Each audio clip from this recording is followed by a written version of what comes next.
When you're a war journalist, you see a lot of horrible stuff. All the stories I've done, I've seen the absolute worst of humanity. But I've also gotten to see the best.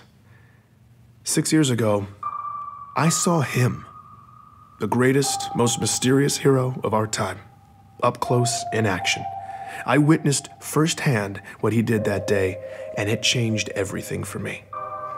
Anyone listening to this knows exactly who I'm talking about. The guy who saved us, saved Earth, saved mankind. Master Chief Petty Officer Spartan 117, whom we now know is simply the Master Chief.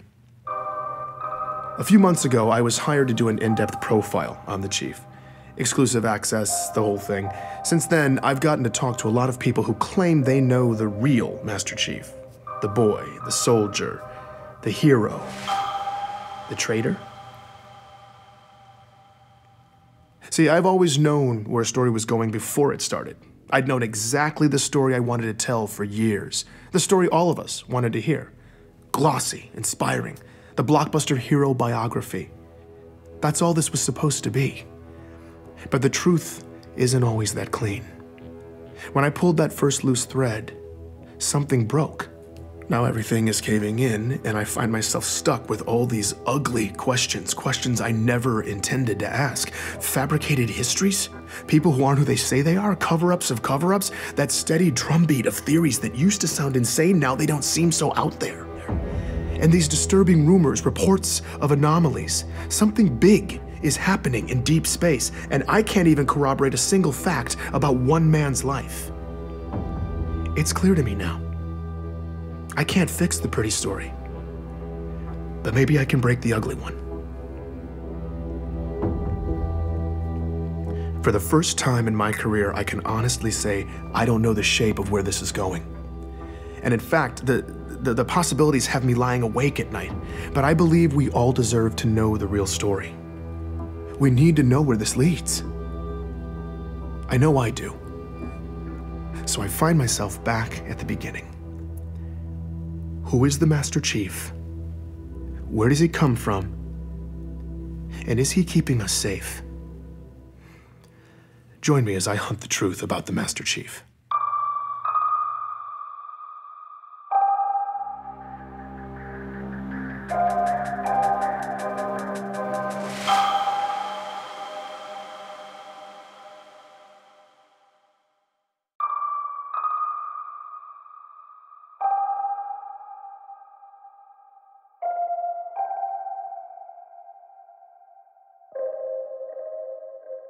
There's a story you tell yourself when the world blows up in your face. There's no way you could have seen it coming. No one could have, so there was no way to stop it. This is what lets you sleep at night. But go back in your mind to before it all happened. Replay it in your head, except this time, maybe you'll see it. Something small, out of place. Maybe it's just a single thread, but it's the truth. Nobody saw it coming when they arrived. An alien race known as the Covenant. Before 2552, there was no way anything like that could ever happen on Earth. On one of those distant planets in the outer colonies? Maybe. But an attack on Earth? Couldn't happen. Until it did. It's called glassing. Covenant warships rain plasma down on a planet until everything and everyone on the surface melts. Usually it's complete world destruction. Earth only got a taste. The prolonged orbital bombardment destroyed East Africa, killing millions before it ended. None of us were safe anymore. But something else happened that day too. Or someone. You've heard the eyewitness accounts. Every skeptic has seen the footage. I was there, and yet still to this day, it's unbelievable. A massive man in green armor appeared seemingly out of nowhere in New Mombasa, performed superhuman feats to single-handedly repel a global invasion and then disappeared? This was the Master Chief. The Unified Earth Government's military body, the UNSC, eventually released a statement. Who he is, where he came from, and that he's continuing to keep us safe. And that was that. But who is the Master Chief? Where did he come from? Is he continuing to keep us safe? I'm Benjamin Giraud, and this is Hunt the Truth. For all us cosmopolitan Earth types who don't venture into the far reaches of space, there's a planet way out in the outer colonies called Eridanus II. If you're thinking of visiting, don't bother. It was catastrophically glassed in a Covenant attack in 2530. But 19 years before it got wiped out, our hero, Master Chief Petty Officer John 117, then known as John, was born in a metropolis called Elysium City. That's where I started. Do I remember him? Oh, yeah, you don't forget a kid like that. That's Dion Govender. He chatted with me from his home in the outer colonies. Dion's retired now, but years ago he taught John at Elysium City Primary Education Facility number 119. Apparently schools in the outer colonies don't have the catchiest names. John was something else. He was sharp and quick, always evaluating the situation. Other kids just gravitated to him, you know? Dion seemed most excited to talk about John's athletic ability. The kids used to play King of the Hill after school. You know, the old game where you wrestle and push each other to try to be the last man standing. I would walk by sometimes, see him playing after school, you know, and without fail, I swear, it was always John standing alone at the top of that hill. Right. Every single day. Yeah. Matter of fact, I think the other kids ended up fighting for who got to be king halfway up the hill, because nobody was messing with John. I definitely remember John. You're going way... That's Ellie Bloom, another lifelong resident of the outer colonies. When she was young, she and John lived on the same street, just a few houses down. Well, he was a little younger than me, but let me tell you, that boy did not look like a kindergartner. He was a big kid. My friend Katrina and I used to meet him in this vacant lot in the neighborhood. The three of us would build these obstacle courses out of random junk and then race. You know, just kid stuff. As Ellie talked about her early years in Elysium, it wasn't long before she was getting nostalgic. On warm nights, sometimes our parents would let us go out to the green space and lie in the grass. And we'd just lie there, stare up at the stars. It was a nice place to grow up. Finding Ellie was a huge win for me. When a planet's been glassed, tracking down former residents can be damn near impossible. Any records kept locally, paper, hardened data storage, even human memories, after a full-scale glassing, they're just gone. Thankfully, though, the Office of Naval Intelligence, or ONI, had furnished me with a list of interviewees. That's how I'd gotten Dion. But I wanted to go the extra mile with this story, so I'd hit up some of my old connections in the outer colonies looking for more sources. Ellie was my only hit so far. Did you keep in touch with John? No, I wasn't allowed to use Waypoint much when I was little. But I did keep in touch with Katrina. We still talk, actually. You know, she probably remembers John. I'm gonna tell her I talked to you. Wait, what was this for again? It's a military thing? Oh, no, John is the Master Chief. What? John became the Master Chief. Like the Master Chief? Yep. Oh my God, no way, are you serious? I'm not kidding you, I'm telling you. My God, that's crazy. Ellie lost her mind for a few minutes. I guess it's not every day you find out that your childhood playmate saved the galaxy. Oh my God, now I'm definitely telling Katrina. I mean, she is gonna freak out. All right, so maybe Ellie wasn't gonna be much help. I needed more of the young warrior angle. Here's Dion again. The boxing story. No, what's that? Okay, so. Not yet. I taught the primary kids, you know, right? But I also ran this boxing league at the high school. Uh-huh. You know, second week, we're doing drills in the gym. John walks in. Huh. Now, mind you, John is in 6th grade at the time.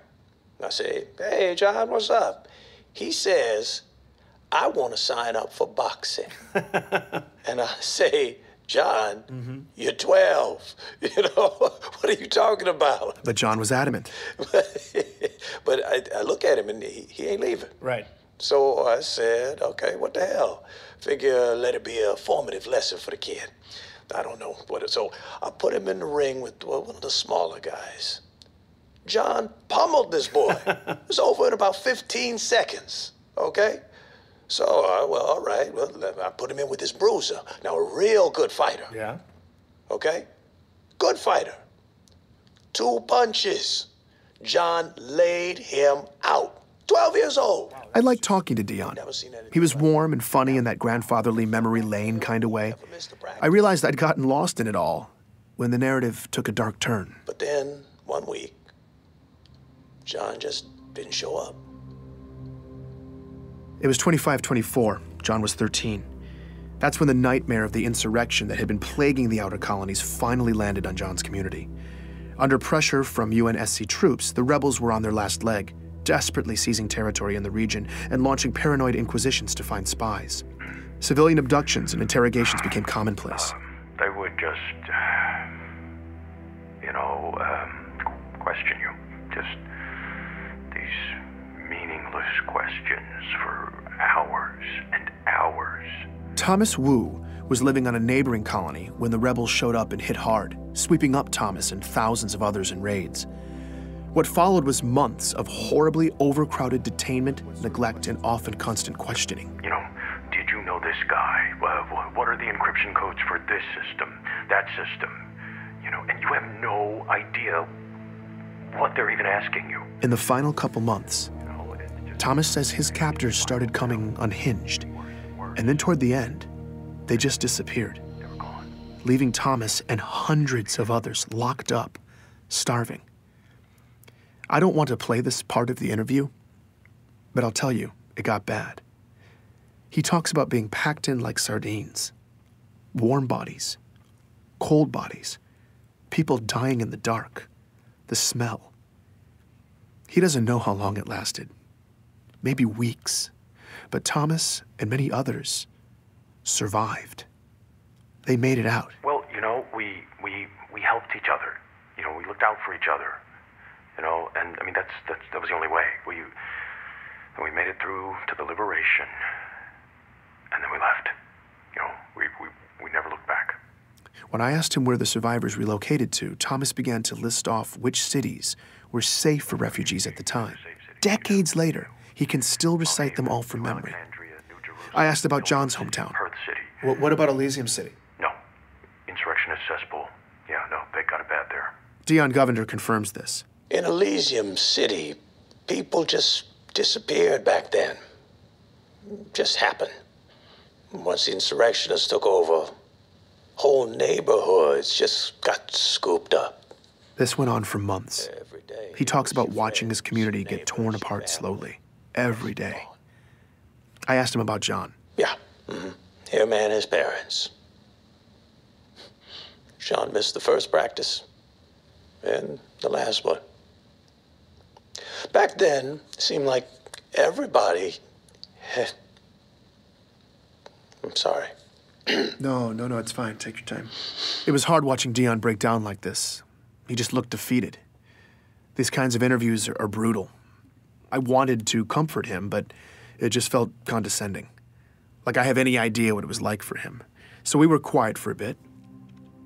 Before we ended, though, he said this. I think that if anything good can be said to have come from all of this, it's that everyone who went through it can know that their struggle wasn't for nothing. When you have a young man who can rise up from something like this and do what John has done, he honors all of us. Dion believed in John the way the rest of us believe in the Master Chief. He made it seem like this tragedy that shaped him was almost necessary. I certainly felt like I had the proper beginnings to a hero's origin story. The story made sense. It felt right. Sometimes you have to go back, though. Look again, because maybe you'll see something small, out of place, that single thread. Later that evening, after my interview with Dion, I was pretty drained, so I spent some time sifting through a bunch of file boxes. I'd paid this scavenger in the outer colonies to dig around and send over any Elysium City documents she could find. The only local government records left were hard copies, but I took them anyway. I was sorting through a messy box of local census registries when I stumbled across John's name. One line of basic information, printed out in black and white. That's when I saw it. A single letter next to his name. D. I was staring at an official document that said quite plainly that in 2517, John died at 6 years old. Please join me for the next episode of Hunt the Truth.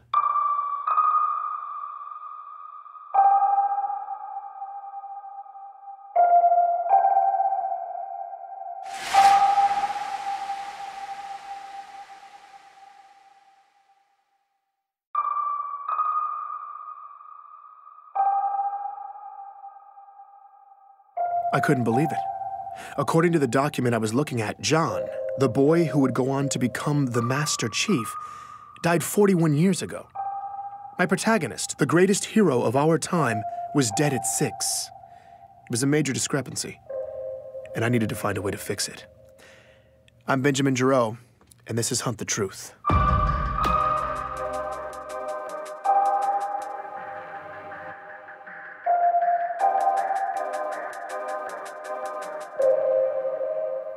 Continue to hold. If you ever happen to obtain sufficient clearance to call the Office of Naval Intelligence, you'll be on hold for at least an hour. If you ever happen to get a call from them, you will also wait an hour. And in the end, they never unblock the video, so you just end up talking to a really crisp insignia. I am waiting to talk with Michael Sullivan, hoping he can help me with my little records problem. Continue to hold. And it's been 85 minutes. Michael Sullivan, also known as Sully, works for the ONI in public relations. If it seems odd to you that the most secretive agency in our government has a PR department, you're not alone. But that's not something I'd mention to them. Besides, Sully had hooked me up with the assignment in the first place. I was grateful for the opportunity. Office of Naval Intelligence. Public Relations. Ben. Hi, Sully. Hey, yeah, thanks for taking my call. Absolutely. How are the sources? Up until this point, I'd had no problems with the story. All my facts had been lining up nicely, but now I had an obscure document from the far reaches of the galaxy that listed John as deceased. This contradicted everything. I needed Sully to make it make sense, and thankfully, he did just that. Welcome to the outer colonies. Nothing makes sense out there. No, I know. It's just, I just want to make sure that I button up all the details. And that's what you're doing. Look, Ben, it's the far reaches of space out there, and the planet you're talking about was glassed to hell. You know just as well as anybody that if there are any local records, they're a mess. Okay, so I felt a little stupid. Sully was right. It's a real problem in the outer colonies. Planets destroyed by glassing have bad records. Every researcher knows this, and every researcher knows that questioning that fact is standard fodder for conspiracy theorists. It's a cover-up. That's government secrecy 101. That's a message I received last week from a man named Meshach Maradi. He's one of many truthers out there who've come out of the woodwork since I started doing this story. Apparently, he heard I was investigating the Master Chief. Meshach seems less ridiculous than most of the characters who've been filling up my inbox, but he's definitely been the most persistent. He's left me a message every day for the past 2 months. I never respond, but I did find the timing of his last message pretty funny. Let me guess. The government is telling you that the records don't make sense because the planet was glassed, right?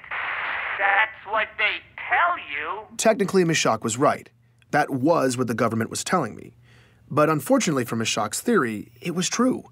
Glassed planets have bad records. John's childhood friend, Ellie Bloom, has dealt with this reality her whole life. I recalled what she'd said in her interview. I mean, it can be hard enough out here trying to do business between planets that haven't been glassed. There's so much upheaval. Keeping track of personal records, financial documents, medical records, it's a total crapshoot. In retrospect, I'd probably been asking for this kind of hiccup. Getting cute with the research, opening up a rat's nest of old paper records, and for what? All I dug up from slogging on my own was a few hazy kindergarten stories from Ellie and a nonsensical death record. But things were looking up. Sully had arranged a face-to-face interview with ONI Vice Admiral Gabriela Dvorak. That not only got me off-world, but it was on board the newest Autumn-class heavy cruiser, the UNSC Under the Breach. Got a private shuttle up, full luxury. They had me riding in style. When I came aboard, Dvorak even greeted me personally. Now, civilians aren't normally allowed on board an active-duty ship, let alone given this sort of attention. Please, call me Gabriela. Okay. This was not the kind of hospitality I was used to. What brings you way out here? Work. She told me she was on a detachment and in the neighborhood. I guess I lucked out. The white glove treatment continued, too. Captain's mess, officers' quarters, the whole thing. By the time we finally got to her office for the interview, Dvorak could have said anything, and I'd have been thrilled. But she's the real deal, and she jumped right into it. It was that finally moment. After all the fighting was done, I was helping lead all the prisoners out of the containers. As a lieutenant in the UNSC, Gabriella not only took part in the ground operations that freed John and countless others from the rebel labor camps in Elysium City, but she remembered the 13-year-old as well. She described the liberation. When you saw them, what had been done to them, you realized who you'd been fighting to save. The aftermath of it, it was ugly. Everyone was streaming out into the daylight, squinting, limping, just gray and fragile and sickly. Their backs were hunched, all their eyes just staring at the ground. I mean, they looked dead. That's when she saw John. He was sticking out like a sore thumb. In the middle of all this just beaten humanity, there's this tall, young kid walking toward me, towering over the others, his shoulders back, his eyes forward, and when he passed me, he looked right at me. Looked in my eyes. Yeah, I mean, that doesn't sound like much, but that eye contact coming from someone in that moment who'd been in that circumstance was shocking. He looked malnourished and dehydrated like everybody else, but he was so young. And whatever had broken all these people, it hadn't broken him. In the aftermath, Dvorak remained stationed in Elysium City, working in the refugee camps. From the first day, John stepped up to help Gabriella with her duties. She came to know him well over the next several months. There was a point when he told me about his parents, that they'd been abducted along with him. He didn't say much, but they didn't make it. Her understanding was that it had gotten ugly in there. They died a couple days apart, a few weeks before the liberation, and John was there when it happened. On the rare occasion when John opened up about this, Dvorak says it was memorable. He would get this look on his face when he talked about it. It's hard to describe. I'd see it on him other times, too. He seemed to feel the weight of all that had happened, but still, he was calm. Not angry, not desperate, just resolute. He was a remarkable young man. Like so many people at the time in Elysium City and throughout this region of the galaxy, John had lost his home, his family, everything. People packed up whatever they had left, got out of town, and most never looked back. But Dion Govender, John's boxing coach, said many of them found a way to get some measure of closure. Yeah, definitely. We all got separated and spread out across the planet and the colonies, but some of us were able to cobble together a list of names. I don't know, kind of a memorial that grew longer as we got more information. Yeah, I remember seeing John's parents' names on the list early on, but not John. After he missed that last practice, never saw him again, but I remember thinking, that's okay. You know, as long as I never see his name on this list, that's okay. And I never did. His will to survive left an impression on then-Lieutenant Gabriella Dvorak as well. I think John just didn't want to be a victim anymore. I remember him telling me he was going to enlist. He said he was going to make a difference. I've never been more sure of another person than I was of him when he said that. Out of the chaos of war, from the rubble, a young John was able to forge a purpose for himself. A purpose that would drive him to become the hero the galaxy would one day need him to be. This is the kind of turn in a story that gives me patriotic goosebumps. I was feeling genuinely moved on my trip back home. When I got there, though, Ellie Bloom was going to ruin all that for me. Hey, I just wanted to follow up with you about your story. I'm really confused. Okay, what's... Remember how I said I was going to tell my friend Katrina about it? Katrina was that other girl in John's neighborhood, the third wheel in Ellie's childhood stories of playing with John. Ellie had moved off planet in 2517, but Katrina had stayed. She said that John was dead. He died when he was 6. Wait, what? What? John was perfectly healthy, but then he just started wasting away. At first they thought maybe it was some autoimmune thing, and then they thought it was something else, and then something else, and then meanwhile he's getting all these tests, but the doctors couldn't figure it out at all, and his parents were panicking. It sounded horrible. Then John died. Just like that. I had no idea what to make of this. Ellie seemed convinced, though, so I got her to put me in touch with her friend Katrina. Katrina wouldn't let me record the interview, but this woman was adamant.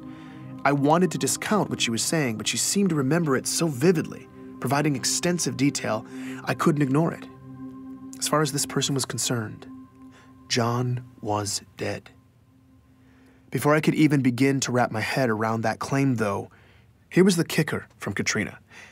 John's parents were alive and well in Elysium City all the way up until Katrina left the planet in 2528, 4 years after their supposed death. She was wrong. She had to be thinking of someone else, or she was lying. Why would she lie, though? I had to admit she seemed pretty convincing, but it didn't make sense otherwise. I still thought I could fix the story, though. Make the pieces fit, make it make sense. But what I didn't realize was that this crack was only the beginning, and the whole ugly mess was about to split open. Please join me for the next episode of Hunt the Truth.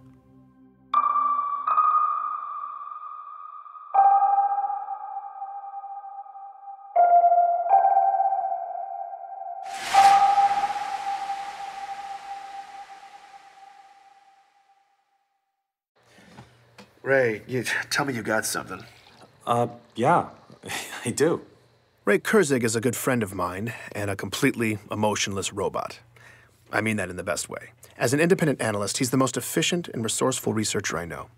That's why I'd sicked him on this story a few days earlier. I needed to debunk the claims of Ellie's friend Katrina. He was in the area on business, so he took the time to come down and meet with me at my home office. So Katrina told me that John died at 6 years old. Right. And his parents, who supposedly died in a rebel prison, were still alive years later. Right. No, this woman's ruining my story, Ray. Tell me why she's lying. Well, she's not. Ray had found copious financial records indicating that John's parents were not just alive past 25-24, but working and paying their bills. They died in 25-24. Come on, man. Well, sorry. Their employers and a preponderance of local merchants disagree with you. I mean, the central repositories were really thin, but you dig through enough mirrored archives, it all pops up. The records are there. Ray swiped through document after document corroborating this. He even showed me medical insurance claims for a pediatric autoimmune specialist in 2517. Exactly when Katrina said John got sick. I was laughing, but I didn't find any of it funny. I'm Benjamin Giroux, and this is Hunt the Truth. Continue to hold. Jeez. Come on. Office of Naval Intelligence. Public Relations. Finally. Hey, Sully. Tell me good things, Ben. It was disconcerting to be talking to the ONI insignia again, but I started positive. The story was going really well. But that little data problem. The death record? It was back. I was hoping Sully would smooth it out for me. Ben, I thought we talked about this. Glassed planets have bad records. No, I know. I just, Glassed it's not planets just the have bad records, records, actually. Ben. This is colonial No, journalism listen, Sully, if you 101. could. People are you saying... serious with this? People Glassed are saying... planets Listen, have... do glassed people have bad records? Ben, are you recording right now? Yes. That was my cue to stop recording. The off-the-record conversation was brief. Sully asked me if I wanted to do the next interview. What he meant was, do you want to keep this job? I said yes. Your call is over. Well, as you can see, I've pretty much permanently stationed myself on this beach. That was my next interview. Attire here. Jacob Walker, Hope it doesn't retired offend you. Navy. He lives in a beach community way out on Castellaneta. The first thing I noticed about Walker when he answered my call was that he wasn't wearing a shirt, which made us both laugh. He explained that after 28 years of service, as far as he was concerned, it was all R&R all the time. I couldn't argue with that philosophy. He slipped on a t-shirt and I asked him about the Master Chief. Oh, hell yeah, John. You bet your ass I remember him. Walker's career began 3 decades ago with Naval Force Reconnaissance School at Black Sea. Little did he know boot camp would turn out to be something he'd never forget. Walker was there alongside the young man who would become the Master Chief. The gravity of that was not lost on him. I mean, they pushed us real hard, but John Well, he'd push us even harder, not even trying. You screwed up, you didn't know whether to be more scared of the CO or John. At first, though, Walker was unimpressed. Oh, no, man. I remember, I think it was the first week, there was a lot of talk. We were outside the mess tent, me and these other two jackasses getting into it, chests all puffed up and talking about being cold-blooded killers and stepping on necks, all that. I wanted to be in leadership one day. And, of course, I was 19 and jacked as hell, so I figured I only had so much competition. Meanwhile, there's this quiet nobody from nowhere standing on the fringes looking at the horizon. John. Yeah, first I thought he was 20, 21. He was a big dude. Turns out he was only 16. I mean, that kid wasn't even on my radar. Soon, though, Walker says all that machismo fell to the wayside and a real leader emerged in John. Training exercises, whoever finished last got the brunt. I mean, last one in on a 20-mile, you're walking back while we catch a Pelican dropship. And that there's some downright lethal terrain, too. Reach is, well, it was a tough planet. But John, man, he took lead every time. A lot of risk and responsibility. Didn't have to, but, hell, he did it. And then halfway in, he'd start to hang back, and help the stragglers. You're injured, whatever. He'd be right there helping you out. And then without fail, Walker says, John always made sure he came in last and took the punishment. He made us all want to follow his lead. Try harder and help each other. I mean, we're supposed to do that, but nobody ever really wanted to until then. Anyway, we did it.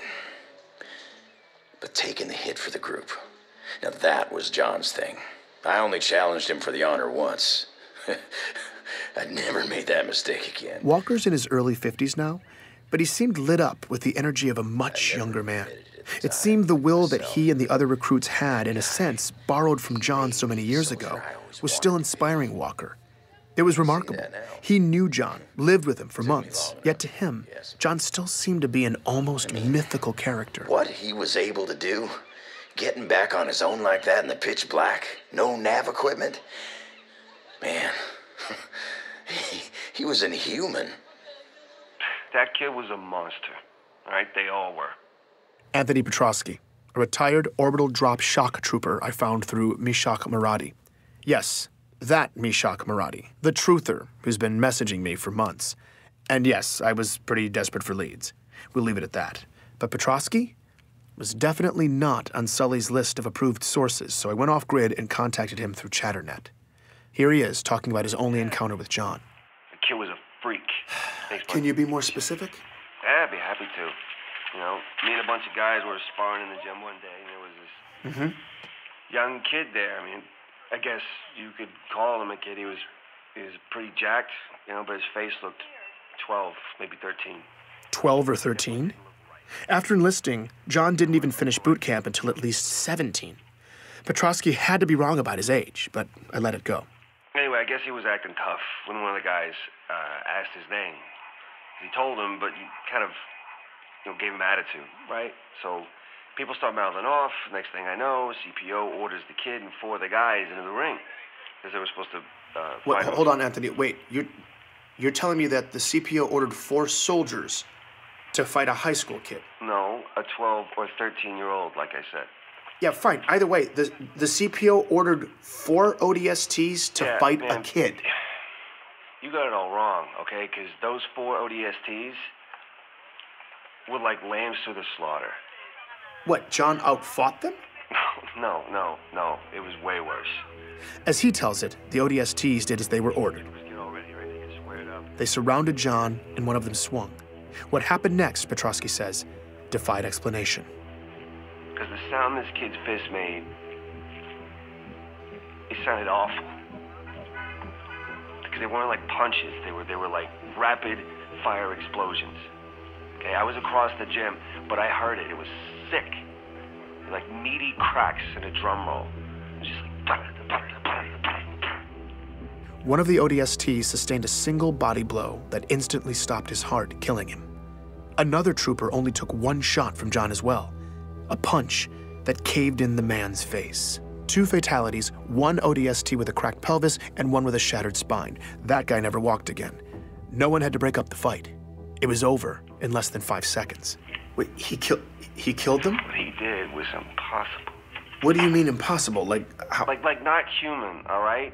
Like he was genetically augmented. So you're telling me that someone had augmented John? Someone had genetically augmented a child? Okay. No? Right. You think I'm lying? I believe right. That's what you No, sure. honestly think Right. you saw, but... Look, here's the thing, Ben. I don't care if you believe me or not. This makes no difference in my world. I was there and you were somewhere else. So you're going to go write your little military cheerleader article, and I'm going to sit here and drink beer. So good luck. Petrosky left me with a bad taste in my mouth. Now, it's no shocker that Spartans go through a few augmentations and upgrades, but those are fully developed adults. Could a 17-year-old, probably still growing, even survive that kind of procedure? It seemed horribly risky, and what if what Petrosky was saying was true? And John was only 13. Well, that was one hell of an accusation to make, the ethical implications of which were nauseating. I was still thinking about it the next day when Ellie Bloom's name popped up on my call list. I'd let her listen to a rough version of my first episode, and she had feedback for me. I didn't want to risk anyone listening in, so I let the call go, then hit her back on Chatternet. Well, 2 things. Okay. 2 major things. Okay, yeah. That boxing coach? Dion Govender, yeah. He's a liar. Okay. How is he lying? There wasn't any boxing at the high school. How do you know for sure? Because there wasn't any boxing on the entire planet. She'd said they'd outlawed it forever ago, after a kid got injured. Afterwards, there was a long-standing controversy over how youth boxing was illegal, but no one seemed to care about all the grav-ball concussions kids were getting. Regardless, by the turn of the century, she tells me nobody really boxed in Eridanus 2 anymore. She even gut-checks me, telling me to go ahead, ask anybody from the colony. They'd tell me the same thing. And there sure as hell wasn't a league for kids to do it at the high school. That's like saying there was a gun range at the toy store. It just didn't happen. And the other thing, those kidnappings by rebels in Elysium also didn't happen. Hold on. I know that's not true. You're wrong. Okay, the insurrection had a well-documented presence in Elysium. Yeah, they did, politically. They worked to influence local policy. It got tense. There was occasional violence, but nobody was abducted. We lucked out. It was peaceful. That's why Elysium was refugee central. So boxing coach, total liar. I needed to verify what she was saying, but I had the gnawing sense she was telling the truth again. But what did this mean? If she was right and none of that happened, the whole story was wrong. And terrifyingly, that would mean someone had fabricated all of it. I needed explanations from my previous sources, and I needed them now. I tried to reach Dion, the boxing coach, no response. Gabriella Dvorak, the lieutenant who liberated John, in the field, unreachable. So I tried detainment survivor Thomas Wu. He answered. Hello? Hi, Thomas? Who is this? Yeah, I'm sorry to call so late. Is it late there? I just need to ask you something really quickly. Okay. I had no idea what I was going to ask. Okay, do you know for absolute certain that Elysium suffered the same fate as your town? Yeah, I told you that. I know, but Thomas, I spoke to people who were in Elysium, and they said that wasn't true. Now, look, I know you went through a lot, but I want to know the truth. Okay. Do you know for absolute certain that Elysium City was under the violent control of insurrectionists? Look, what I told you before, that is the best I can remember. No, I'm sorry. I'm sorry, but I don't believe that. You remembered it all perfectly. You rattled off the name of every single safe haven city in that region, and you only hesitated once. I was completely making this part up. I was going for broke. You only hesitated where you would have said Elysium City, right? I mean, look, I don't know for sure. But Elysium wasn't captured by the insurrectionists, was it? Hey, what are you, defending them? I'm definitely not defending... You know, after what they did, you're gonna defend them? They left us locked up for weeks. They let all those people just die. And they did that all over the outer colonies. I mean, what does it matter if it was Elysium or somewhere else after everything that they did? Thomas, look, I'm sorry. I'm sorry that I have to bring it up. I just want peace of mind for my family. That's all I want. It's just... Wait, I don't understand. How does lying about insurrectionists in Elysium buy you peace of mind for your family? At that moment, Thomas suddenly seemed to become entirely lucid, and his tone changed completely. I shouldn't be talking to you. No, wait, Thomas, hold on. I can't. Leave us alone. I suddenly became lucid myself, with a single awful realization. That entire conversation had just taken place over Waypoint. Anyone could have been listening. Please join me for the next episode of Hunt the Truth.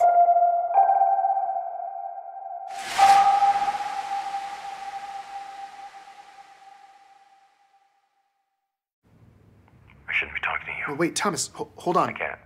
Leave us alone. No. No, God, no way that you did not just... If you want privacy online, Chatternet is a pretty good bet. Damn it. Not foolproof, but relatively difficult for the government to monitor. Waypoint, on the other hand, is wide open. Supposedly, the Office of Naval Intelligence has software on the network capable of listening to every single conversation galaxy-wide. And if you say the wrong thing, the conversation gets flagged. Oh, God, what did I just do? What I had just done was conduct an unsanctioned follow-up interview with a survivor of a war camp, accused him of lying about it, basically got him to admit that lie, and then ended by possibly implicating my employer, the most powerful military agency in history, in either bribery or coercion. I'd done all of that on Waypoint. I thought I was going to throw up. Wait a minute. Maybe it wasn't that bad. I went and listened back. Would they flag that word? What about that one? That phrase sounds bad by itself, but not in context. They factor in tone of voice, right? I was sitting there, emotionally guessing how an insanely sophisticated algorithm is weighted. Basically, I was trying to outsmart a legion of robots. Damn it, Ben. It was too late. Those words were gone. That data had been processed. And I had either been flagged or I hadn't. I had no idea what would happen next. I'm Benjamin Giroux, and this is Hunt the Truth.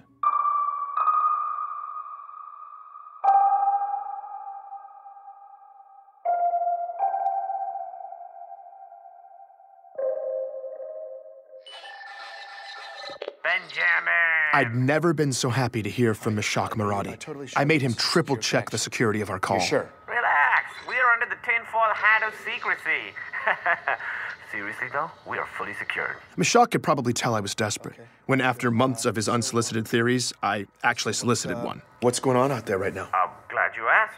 Strong patterns. A lot of chatter in the military bars, soldiers drunk and unhappy. Local graffiti corroborates these complaints.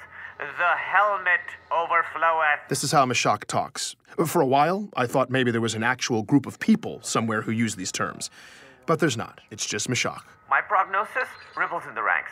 Army, Orb D-Shock troopers, Marines, across the board. Men at arms, up in arms. When soldiers get frustrated, they get sloppy with their communication. The more frustration, the more unsecured chatter. Right now, there was a lot of both. And there's a sizable leak of booyah-worthy transmissions distilling the slush. Ah, the slush. That immense soup of data siphoned off of unsecure networks, the preferred source for nut jobs everywhere. The data's all legit. There's just such an ungodly huge amount of it that it's practically useless. To Meshach's credit, though, he somehow managed to draw somewhat sound conclusions from it on occasion. It was kind of amazing. I asked why there was so much discontent across the military. MC-11 Scepter. That's Meshach for the chief. He's off being creative. He could be off the grid. Fleetcom's trying to smokescreen like they're on top of his position, but they're not. So the trombones are playing the brown note on that one, and the grunts are a-grumbling. The military is one pissed-off polygon right now. Apparently, some are even questioning Master Chief's motivations and allegiances. The word traitor has been used. Seriously? If he's disobeying orders, that's bad, but calling the chief a traitor? The guy who legitimately saved humanity multiple times, that's just... Either way, you have to consider the underlying question. MC is the precedent for free reign in the military. He's held responsible for protecting a galaxy. A job that big requires absolute mobility. But then, that's a whole lot of power to give one man. Hence the dichotomy, Benjamin. Power and responsibility. Mashak was getting philosophical and making a lot of sense. When it comes to threats against us, though, this issue of power and responsibility has always been shrouded in secrecy. As civilians, we don't know what's happening, who's out there, what they're doing. And according to Mashak, that ignorance could be about to blow up in our faces again. There's something else afoot, Benjamin. Out here in deep space, and I'd hoped these events would turn out to be random, but now it could be bad. Mashak was a lot of things, but never vague. I asked him what sort of bad he was talking about. Electromagnetic fluctuations, slip spacious disruption, epidemic data corruption, all of it. I mean, you know, what's happening? It's quiet, it's slight, but it's affecting everything. Ripples on a gigantic scale. I'm talking whole star systems. It's just, I don't want to say I'm frightened. You know what I mean? But to be honest... I'm sorry, Mashak, hold on a second. Just hold on. As Mashak's sketch of a horrifying reality started to emerge, the last thing I wanted to do was interrupt him, but I'd just been reminded of a more immediate, horrifying reality. From Sully, an event on my calendar, no message. Oh no. My stomach dropped. My flight to ONI's Boston headquarters left in 3 hours. They were calling me in. This had never happened to me before. I said goodbye to Mashak. It now seemed painfully clear that my Waypoint conversation with Thomas Wu had been flagged. By the time I landed on Earth, I was one giant ulcer. I'd spent every sleepless hour of the flight running over everything in my head. The conflicting stories I'd heard, the gut-twisting possibilities of what would happen in Boston. I looked and felt like death.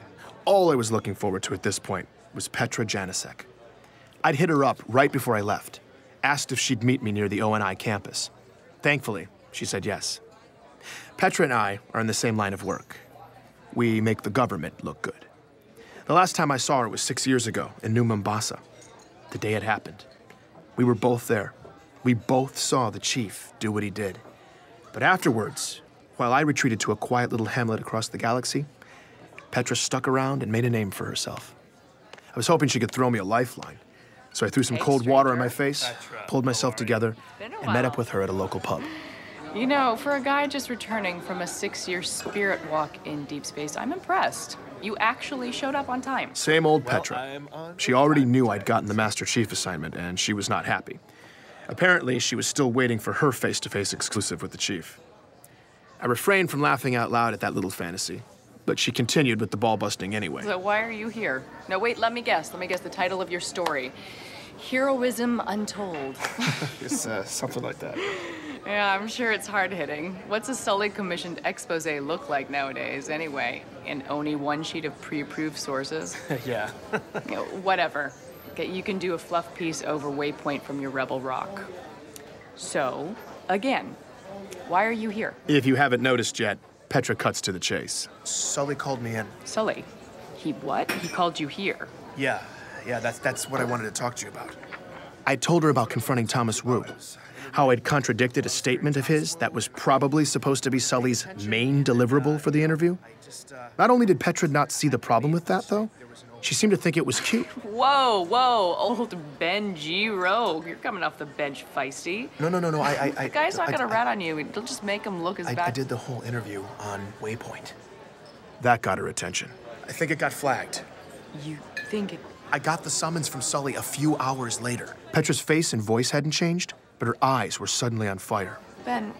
I messed up, Petra. You messed up? How? The story, it was falling apart, and these inconsistencies between the sources were... Inconsistencies? With Oni's sources? No, with mine. You found sources in the outer colonies? Yeah, I made friends in the past few years. I doubt Sully realized I'd have that resource in my arsenal. He definitely didn't. Ben, listen to me. You used to be a government lapdog, at your peak. Then you deep spaced yourself into obscurity. You have no juice now, and that's why they picked you.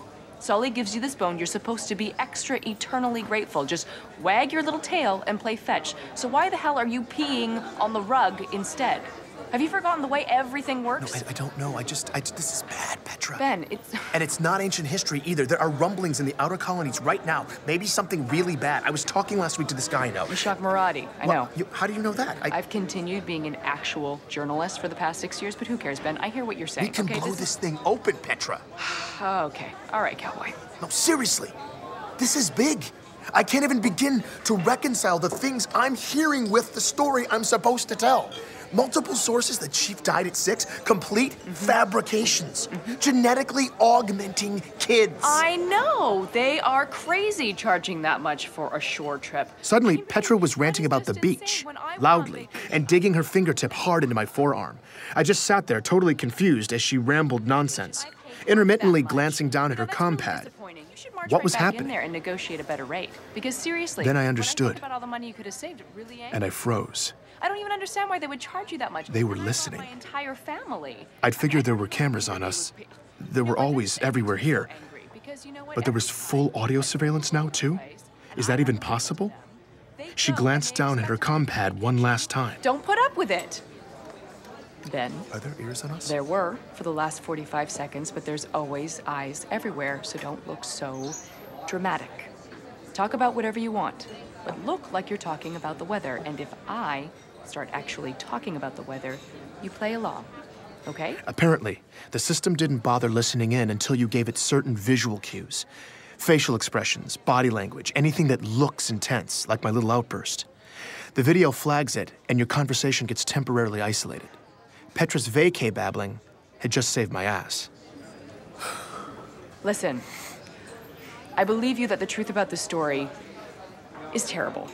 But what you're talking about doing, that's door number 2 stuff. You're door number 1 guy. But I have... Oh, come on, what are you gonna do? Ben, get the real scoop? You're too sloppy. You can't do this. You're out of touch. You haven't been... Maybe not by myself, but with your help, with other people's help. Honestly, I love the idea of cutting the strings and tearing it all down, but I'm sorry.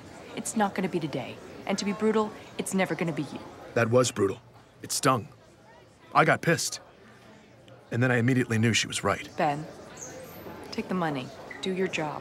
God, oh God, oh God, I'm supposed to walk over there right now. Just tell Sully you were drunk. You were trying to get a rise out of the guy. Something. Just play stupid. Besides, you don't know you got flagged. This meeting could just be a coincidence. They called me in. This is so weird. You'll be fine. The worst thing they'll... Well, I've never called... Hey, Ben, the worst thing they'll do is kill the story and cut you from rotation. That's probably it. I mean, I can't imagine they would... No, you'll be fine. Just be a good dog. Knock them dead. I'll get the bill. Thanks, Petra. But Ben, if I were you, I'd upload whatever you got on this story before you go in. Just send backups to someone you trust, you know, just in case. That was the closest thing to concern I'd ever heard from Petra. I immediately took her advice and was queuing up all my files to transfer to Ray as I crossed Torrenia Avenue toward ONI. The campus was integrated right into the city. A courtyard of dark buildings, mature oak trees, grass, walkways. It just looked like a campus. The only thing different about it was the sidewalk. Twice as wide as it was across the street. And the inner half of the pavement was black stone, a thick, dark border, several feet wide that surrounded the whole complex. I walked right up to the obsidian half of the sidewalk and stopped. Something was off about the courtyard in front of me, like something was missing. I looked both directions down the sidewalk. There were no fences or guards. Plenty of pedestrians, seemingly none of them paying any attention to the complex as they passed. Except for one tiny thing. None of them, not a single one of the dozens of white-collar workers and shoppers and parents and kids walking up and down that sidewalk laid a foot anywhere near the black half of the pavement. On a 20-foot wide walkway, they were all moving single file right up against the curb. I turned and looked back at the campus, listening. No birds. That's what was missing. There were no birds in the trees. In fact, there was no sound in the air at all. Nothing moved. I stood at the edge of the obsidian. I had no choice. I swiped the transfer folder over to Ray's hard drive, took a deep breath, and crossed the black line. Please join me for the next episode of Hunt the Truth.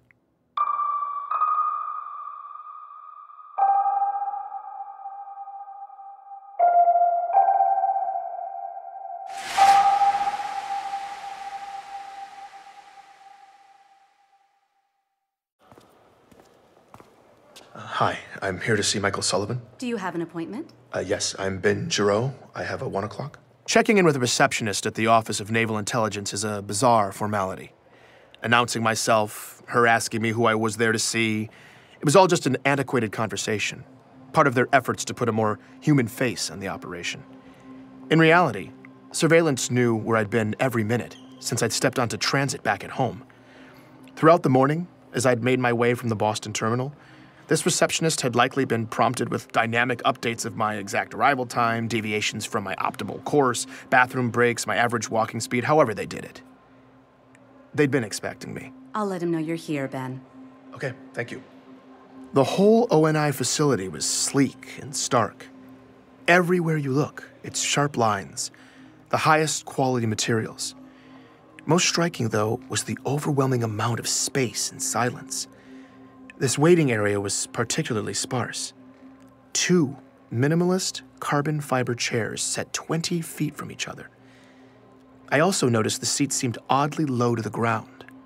I picked one and sat down. This chair was really low to the ground. It was awkward. I was probably looking at 60 to 90 minutes of customary wait time here, and squatting like this was not going to help my anxiety level. But I was just pulling up some busy work when the door behind reception suddenly slid open. Ben, Mr. Sullivan will see you now. Now? Yes. I awkwardly struggled up from the chair and crossed the room. My heart was racing. Thank you. She didn't respond. I stepped into a narrow, empty hallway full of closed doors. I was about to turn around and ask where I was supposed to go, but the door immediately closed behind me. The lighting in the hallway shifted, indicating a closed door at the far end. I walked down the hallway past what I assumed were offices. Everything was soundproof, though, so I had no idea if there were actually people working in there. When I got to the end of the hall, Sullivan's door opened at the last possible second. When I walked in, Sullivan didn't look up. He was sitting behind his desk, intently working on his compad. Hey. Ben, I'm glad you made it. I stood there awkwardly for a bit. I realized that this must be the room he'd always talked to me from. It was furnished as minimally as the rest of the building. There were a few shreds of actual personality on display behind him, though. A couple of knickknacks and this antique, simulated analog clock. Sullivan still hadn't looked up. Should I? Make yourself comfortable. Okay, yeah. He continued swiping on his compad. I sat down in the chair, just like the other one. My knees were at my ears. I felt oddly far from his desk, too. I tried some small talk. If I didn't take you for an antiques guy, Sullivan, where'd you get the clock? I've always had it. Nice. So, how's the story, Ben? It's good. You getting what you need? Absolutely. Want to make sure you're getting all your questions answered. Great. No, yeah, I am. I mean, Perfect. I was still desperately trying to figure out what was happening when Sullivan stopped swiping. He looked up at me for the first time, and he had this little twinkle in his eye. There's someone who'd like to talk to you, Ben. I'm Benjamin Giroux, and this is Hunt the Truth.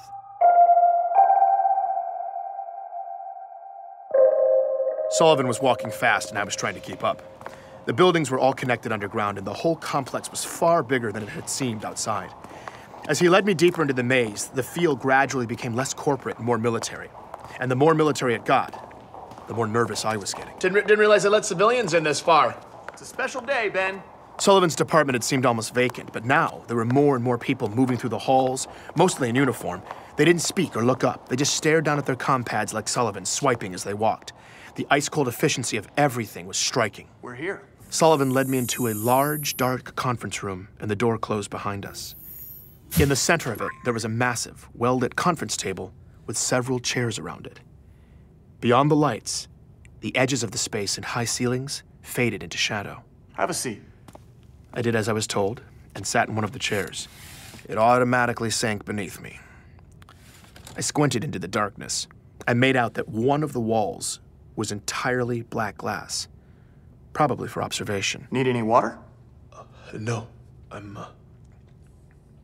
all good. I'm all good, thank you. Who am I, Oh, do you need to do a mic check or anything? Mic check? Mic check? Are we... I want to make sure you get all of this. Get all of... What? Listen, I just... Relax, Ben. This is gonna be big. Sully, I just wanted to say that Ben, he's about to walk in. Focus. Sully, I just wanted to say that I had every intention... May I present to you Senior Chief Petty Officer Franklin Mendez. Hi, Ben. How are you? I stood up. The man who walked in was extraordinarily decorated. Gold stars, silver stars, bronze stars, purple hearts, the Legion of Honor. He looked gritty and hardened, probably by decades of battle. Good afternoon, sir. We gonna talk about the chief? Mendez is the man who trained the chief, Ben. I told you I'd take care of you. You're gonna have everything you need for this story. It was an interview. This was not at all what I was expecting. I don't know what I was expecting, but it wasn't a high-profile face-to-face. All my anxiety completely evaporated. Right, yes, of course. So you're the man to talk to when it comes to the Spartans, huh? That's correct. My conversation with Thomas hadn't been flagged. Petra was right. There was no way Sullivan wouldn't have at least said something. I couldn't believe it. My relief blossomed into full awe. I was about to get an insider's perspective from the man who personally trained the Master Chief. Yeah, Chief's got a bad habit of jumping out of the dropship instead of waiting for it to land. Let his armor absorb the fall. But that's his prerogative at this point, I guess. And it gets him a hell of a drop on the enemy. No civilian had ever heard this kind of detail about the Master Chief. Mendez told me that it wasn't long after boot camp that John's unique combination of abilities and drive established a fledgling reputation for the young man. Oh, that kid blew me away. His acumen, his mental quickness, his physical abilities, tactical judgment. I could tell even from a young age that John was a burgeoning complete package. There was no question in my mind that he was ready for the augmentations. And he couldn't wait. Once John had the procedures done, Mendez said everyone was blown away by the results. Medical engineers said his systems integrated flawlessly with the tech. His recovery time was impressively brief. But what was most incredible was how quickly his brain was able to acclimate to the upgrades. It can be like starting from scratch again after those procedures. You're remapping your whole neurology. But while the other guys were still trying to learn to walk, John was running and jumping and kicking ass. I've never seen anything like it. This was the birth of the Master Chief. He advanced rapidly, proving himself time and again in the field, constantly re-raising the bar for what a Spartan could be asked to do. Throughout his career, Mendez had gotten to analyze everything these elite soldiers have done in the field. He regaled me with accounts of the Spartan single-handedly taking out dozens of the Covenant. He spoke to the insuperable speed, strength, and accuracy that continued developing over the years. He spoke to Chief's unwavering dedication, his insurmountable will. But according to Mendez, it was something else that would ultimately inform this military legend. I've never seen a man, augmented or not, be able to make such extraordinarily high-stakes decisions so quickly. Chief will find himself facing a complex scenario in a dense field of variables and almost instantly weigh the costs and benefits, immediately generating a creative solution. He faces dilemmas, ethical, tactical, tough situations that would buckle most human beings if they had a year to mull it over. But he makes the call, usually on the fly, and it's the right call. It's extraordinary. Not to mention, of course, that he then makes a superhuman jump onto an enemy craft in mid-flight, yanks the pilot out of the cockpit, commandeers the bird, and then rams it back down the enemy's throat. The man can execute, too. Mendez tells me that the Chief has come to expand and deepen the definition of what serving is. In many ways, Mendez seems to think it's that decision-making ability that sets the Chief apart. It's what makes him a leader. It's what's made him a hero. Wow. I'm glad you're doing this story, Ben. It's about time the Spartans finally get their due. People need to understand the level of sacrifice that the Chief and all the Spartans make to keep us safe. You talked a bit about Chief's personality, his dry wit, his loyalty. I'm sure you guys don't sit around talking about your feelings much, but in your opinion, do you think being held at that level of responsibility is hard for him? Protecting a whole galaxy, it seems like it would be an unimaginable heavy burden. Well, lucky for you, you don't have to imagine it. No, it is a heavy burden. But Chief has broad shoulders. He's able to make those decisions and get it done. And he takes that task on willingly and with vigor. It's inspiring. Absolutely, absolutely. It's amazing. But do you think one man should have that much power? You see now, it's your phrasing there that could get you into trouble. It sounds like you're making a presumption that I could find adversarial, which in turn would make your tone condescending and this conversation decidedly unpleasant. Now that's not something you want, son. No, Would you like to rephrase the question? Of course, I'm sorry. At that moment, the light suddenly changed in the room, and Sullivan started swiping through his compad. Room's turning over. I apologize for the inconvenience, gentlemen, but we are about to get a change of venue. I'm sorry, what I should have said was, if we're leaving these kinds of decisions... Sorry, Ben, hold on a sec. It, looks like we've got access to Jasper 9 now, so we can just head down there if that's all right. Fine with me. Okay. Yeah, it's a short walk. Gentlemen, hold that thought. Looks like I've got somewhere else I need to be. No problem. I can wait. Shouldn't be long. Sullivan can reschedule us for around 1600. Perfect. I appreciate it. You should appreciate what my Spartans did instead. The only reason you're breathing the air you need to even ask these questions is because they sacrificed more than you'll ever know. Mendez split off down the hallway as a line of large men in suits silently filed past and disappeared into the conference room behind us. Sullivan was on the move again, buried in his compad. I followed after him. Sullivan! Yep. Yeah, where should I report? It's at 1600? It's not up yet? Let's see. Oh, no. Wait a minute. What? Looks like we're getting a request for raw now. Yeah. For me? Yeah, you're shipping raw files off for edit by 0900 Thursday. No, hold on. I can't ship off the raw files. It's all back at home. You just received boarding docs for the 5:30. That leaves you 24 hours to upload when you get back. Wait, I've only done mock-ups for the first few episodes. That's editorial, Ben. Let them worry about it. But what about Mendez then? That was awesome. But I didn't finish. You got amazing stuff from him, man. Killer interview. Love it. If the other stuff is even half that good, the story's going full distribution, widescreen. Okay, I know. I'm still in the middle of it though, so I can just wait for him. Sullivan, I can wait here and finish the interview with Mendez. I've got time. Sullivan stopped walking when I said that. He turned around and walked right up to me. For the first time all day, possibly for the first time ever, I felt like he was giving me his complete, undivided attention. Ben, you don't have time. You have a deadline and a boarding pass for the 5:30, okay? In that moment, it dawned on me that perhaps my Waypoint conversation with Thomas Wu had been flagged. Sullivan turned back into Sullivan and kept moving. Seriously though, man, amazing stuff. And remember, once this story hits, they're all gonna be eating out of your hand. Travel safe. You earned this, buddy. For those of you who don't speak ONI, that was me getting fired. Your pass will expire in 9 minutes. And according to the AI, I was no longer a welcome guest. I was about to take the long trip home. Taking a second interstellar trip after less than 24 hours sucks enough when you haven't just lost your job. Once I was buckled in, all I wanted to do was get some sleep. But as we started to lift off the platform, something was bothering me.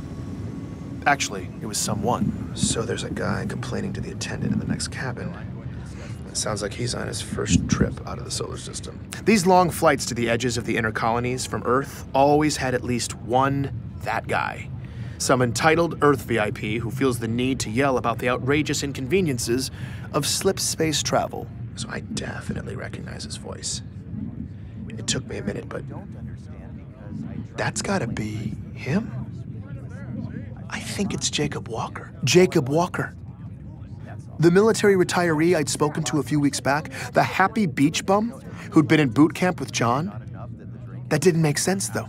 He was on permanent vacation near Saturn. Walker was the last man I'd expect to see on a flight leaving Earth. So I'm about to take off here, but I gotta know for sure. I unfastened the belts, made my way down the aisle, and when I peeked around the partition, I saw him, sitting there arguing with the attendant. But this man was wearing a suit and tie, and his hair was combed neatly on his head. He looked nothing like the unkempt Walker I saw during our interview. I went for it anyway. I'm not trying to be difficult here, but you Jacob? can't have air quality this bad and expect that... There's nothing that I can do about the air quality. Jacob Walker? All the color drained out of the man's face. Sir, you need to sit down. Jacob Walker? If you're thinking I was mistaken and I just freaked out some random business traveler, listen to his reaction when I tell him who I am. Ben Giro. We talked a few weeks ago? Oh, yeah, of course. The old boot camp stories. Yeah, I remember you. That was the Walker I remembered. Are you here on business or something? Walker bumbled awkwardly in the conversation. It looked like he desperately wanted to get away, but he was stuck there. No, what are you doing here on Earth? Oh, I'm just, taking a little trip. Sir, we are airborne. Please take your seat. I thought you were retired. Yeah, I am. That's right, but... Oh, hey, Ben, I thought you were permanently stationed on a beach. Yeah, Sir, last warning. You need to sit down immediately. Okay, hold on a second, all right? No, you're done. No, just take it. Don't touch. What are you doing? Oh. That's when the flight crew sedated me. I blacked out, and my conversation with Walker was over. I woke up in the terminal, back at home, with a pounding headache. By the time I got back to my place, I had a nasty surprise in my inbox, too. It was an order from the Inner Territories Transportation Administration. Notice of violation. Benjamin Giro. This is to inform you that attached is an ITTA order assessing civil penalties for the in-flight incident? What? Oh, God, they're fining me 50,000 credits? At least O&I was paying me well for the story. I checked the time. I still had 23 hours to deliver the raw files to Sullivan. That left me ample opportunity to tuck tail and follow orders. I may have been fired, but I wanted the next job, so I needed to just put all of this ugliness behind me. This story was going to be someone else's problem now. I was queuing everything up to send off to Sullivan when I noticed my comm pad was still recording. It had been recording the whole time. The file was massive. I scanned back to the beginning. Most of it was me sleeping, but then I heard something I hadn't remembered happening. It was right after the flight crew had put me down. Sir, last warning. You need to sit down immediately. Okay, hold on a second, all right? No, you're done. No, just take it. Don't touch. What are you doing? Oh. They hit me with the sedative, but then this happened. We'll take it from here. Wait, what? Just let them do their job, Caroline. Mr. Giro, you are legally obliged by ITTA regulations to comply with crew member instructions at all times. What did you do? Wait a minute. What did you just do to him? Grab his feet. Hit him with another half a mil. More sedative? No wonder I felt so awful. Wait a second. What did he just do to me? What did he... You'll be fine, Ben. It's not... You're right. Ben, they called me. I scrubbed through the rest of the recording. This is them carrying me through the transfer terminal to my connecting flight. Yeah, I'll be out for another 12. We're good. What the hell was he doing on that flight? I don't know, but... The no intersect was max priority here. How could that even happen? The system shouldn't even let you cross itineraries like that. Yeah, it's bad. And Sullivan's gonna hear about it. They had to be talking about Walker and me. But why? They didn't want me to know he was on Earth for some reason. They loaded my limp body into the shuttle, propped me up, and strapped me in. They even said goodbye. Have a safe trip, Ben. Ben, like they knew me. Come on, let's get out of here. I played the recording again. Mr. Giro, and again. You are legally obliged I sat there listening to it over and over. I'd spent my career working for these people, doctoring photos, trimming threads, making tragedy seem a little less tragic and patriotic stories a little more inspiring. I had always taken whatever story they fed me and obediently vomited it back out to the masses. And to be honest, I'd always been okay with that at the end of the day. Even on this story, after all the accusations of atrocities, all the gaping factual holes I was just supposed to ignore, I'd still been willing to play along. I wish I could say it was my principles or some moral stand that finally set me off, but it wasn't. It was my pride. Listening to that recording, the way they tossed me aside, every time they called me Ben, I checked the time. I only had a few hours left to turn in the files if I wanted to keep on Sullivan's clock for the story. I canceled the transfer. I was going to take that time for myself. I sat down in front of this very microphone, recorded a quick intro, and uploaded the beginnings of my story, the real story of the Master Chief, loose threads and all, into the galaxy. Have a safe trip, Ben. Please join me for the next episode of Hunt the Truth.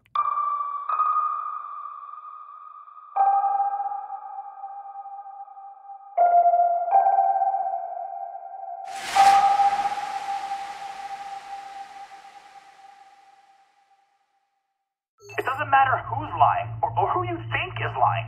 The Master Chief saved the world, and you managed to what? Stir up a couple nuts and get some idiots to call you up?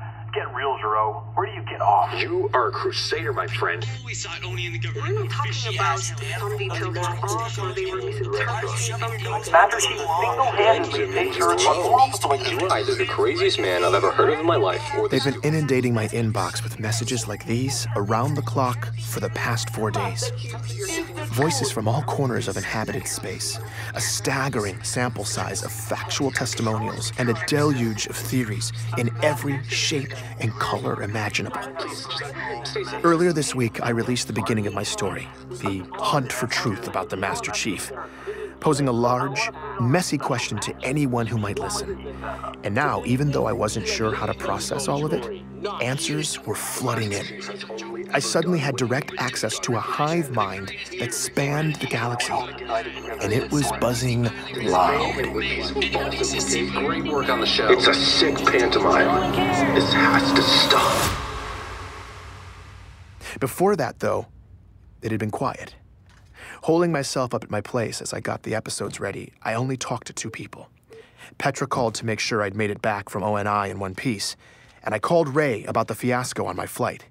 He said he'd start digging into Walker's identity. I didn't tell either of them about my plan. No one knew. After blowing past my deadline to turn in all the files to my employer, I'd been ducking calls from Sully's office, buying time to finish up. Right before I uploaded the story, I was still confident ONI had no idea what was about to happen, when I got one final message from Michael Sullivan himself. Ben, so, we missed that deadline.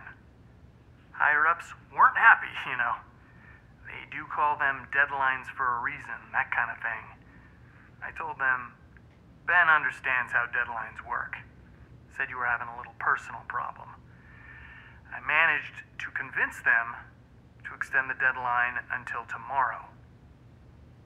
One-time deal. You know, it really seems like the story's at a critical juncture right now, and depending on what happens next, I think some big things could be on the horizon for you. I'm excited. Anyway, just checking in one last time. I hope you're doing well, buddy. Talk soon. All the thoughts I'd been avoiding, the possibilities of how ONI would deal with this, started creeping up my throat, but I pushed them down. I took all of that extremely sensitive government property, audio that had been narrated with my perspective instead of propaganda, and I uploaded it all onto the open network. Sully's office stopped calling. I hadn't heard a familiar voice since. Sitting here, listening to all these messages pour in, I was feeling alone, intermittently terrified, and absolutely thrilled. I'd gone through door number 2, and now I needed to make the most of it. Keep up the good work. I support you. I'm Benjamin Gero, and this is Hunt the Truth.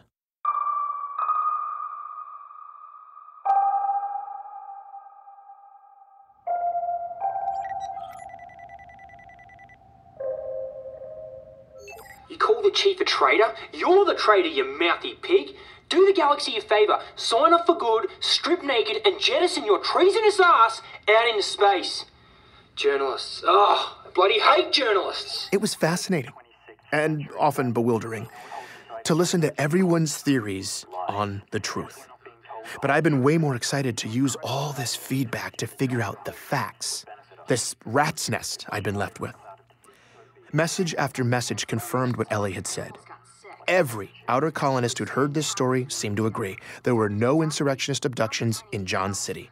There was no boxing on John's planet. And yes, glassed planets have bad records. Taken together, all these messages were starting to give me a clearer picture. Between the witnesses I'd been provided and all the central government records, one thing was clear. ONI was telling an elaborate lie. But why? To cover up what? Listeners had clearly drawn the outlines of this fiction, but the most resonant takeaway from all those messages was something else. A strong indictment of one person. The only person who placed John alive in Elysium from the ages of 6 to 13. Dion, the boxing coach? He's a liar! Liar. I didn't even know what boxing was until I moved off-world. Ellie had been right again. There was absolutely no boxing on Eridanos 2. And if Dion's whole story was fake, and you took it with Gabriella's story, what was the ONI lie? No one has disputed the first 6 years of the Chief's life yet. So the question I'm left with is, what really happened to this young man between the ages of 6 and his first day of boot camp at 16? It was something that ONI wanted to conceal. And I had no idea where to start.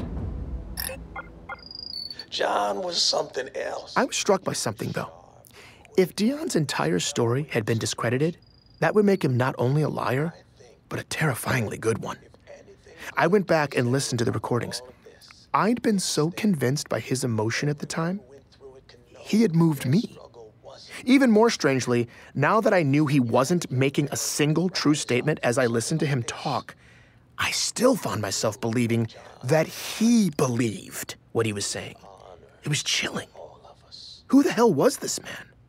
And then I heard from others who claimed they knew him. Is that old man that owned Gubby's and knew Jay? I used to get drunk all the time in front of that place. That guy's crazy. Dude, Gubby's! That's my cousin's old boxing coach, man. That man was an institution in our neighborhood. But then you're up there blasting the guy like you and that Ellie. So what? His story doesn't make sense. You gotta be like 85 years old by now. Feel good about yourself, jackass. Was Dion telling some version of the truth? Had ONI actually gotten a vulnerable man to tell all these lies? And not just tell them, but believe them. Convince him that a fake story about his own life was real? No matter what, though, Dion had been completely discredited, and my understanding of the Master Chief's origin story was now in shambles.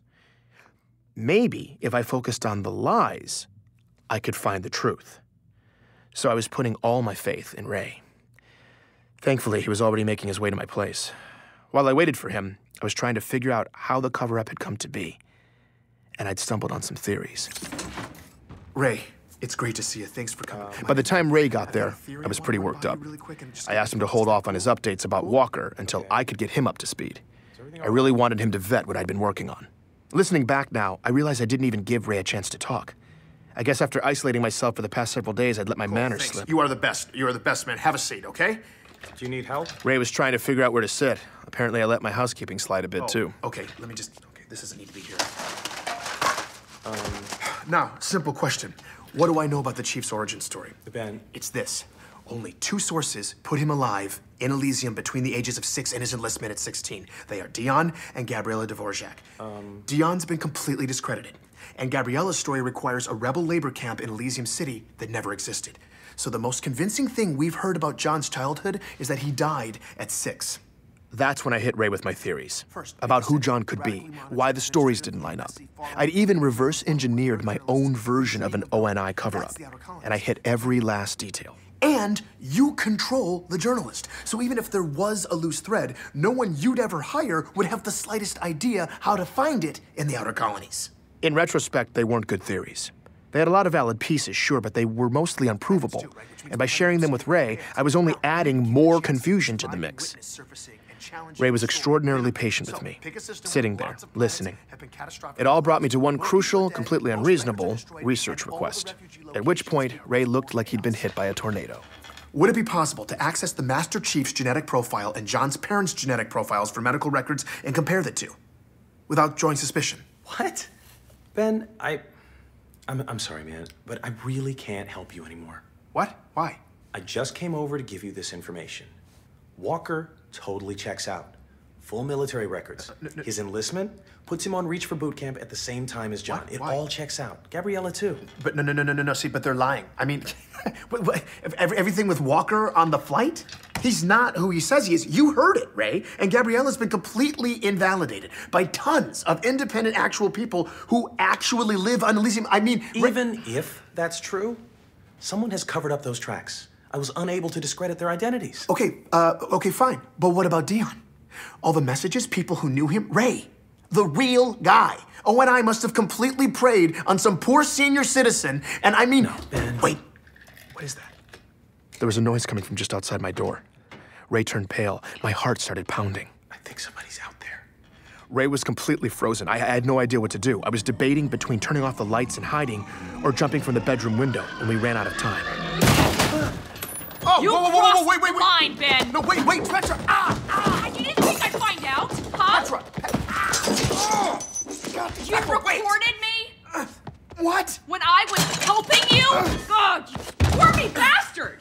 Oh no, Petra. No, I'm sorry. I didn't even think about it. You didn't even think about it? No, I didn't. I just. So you pointed your sit down, Ray. Okay. So basically, you pointed your compad at my face, and you weren't really thinking about it.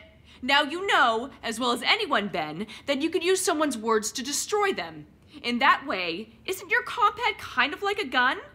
Oh wait, I have a gun. Okay, it's right under my jacket. What would you think if I took it out and pointed it at your face? Please don't. Would you want me to be concerned about what I did with it? Yes, but Petra. But what if I'm not, Ben? Maybe I'm just not really thinking about it.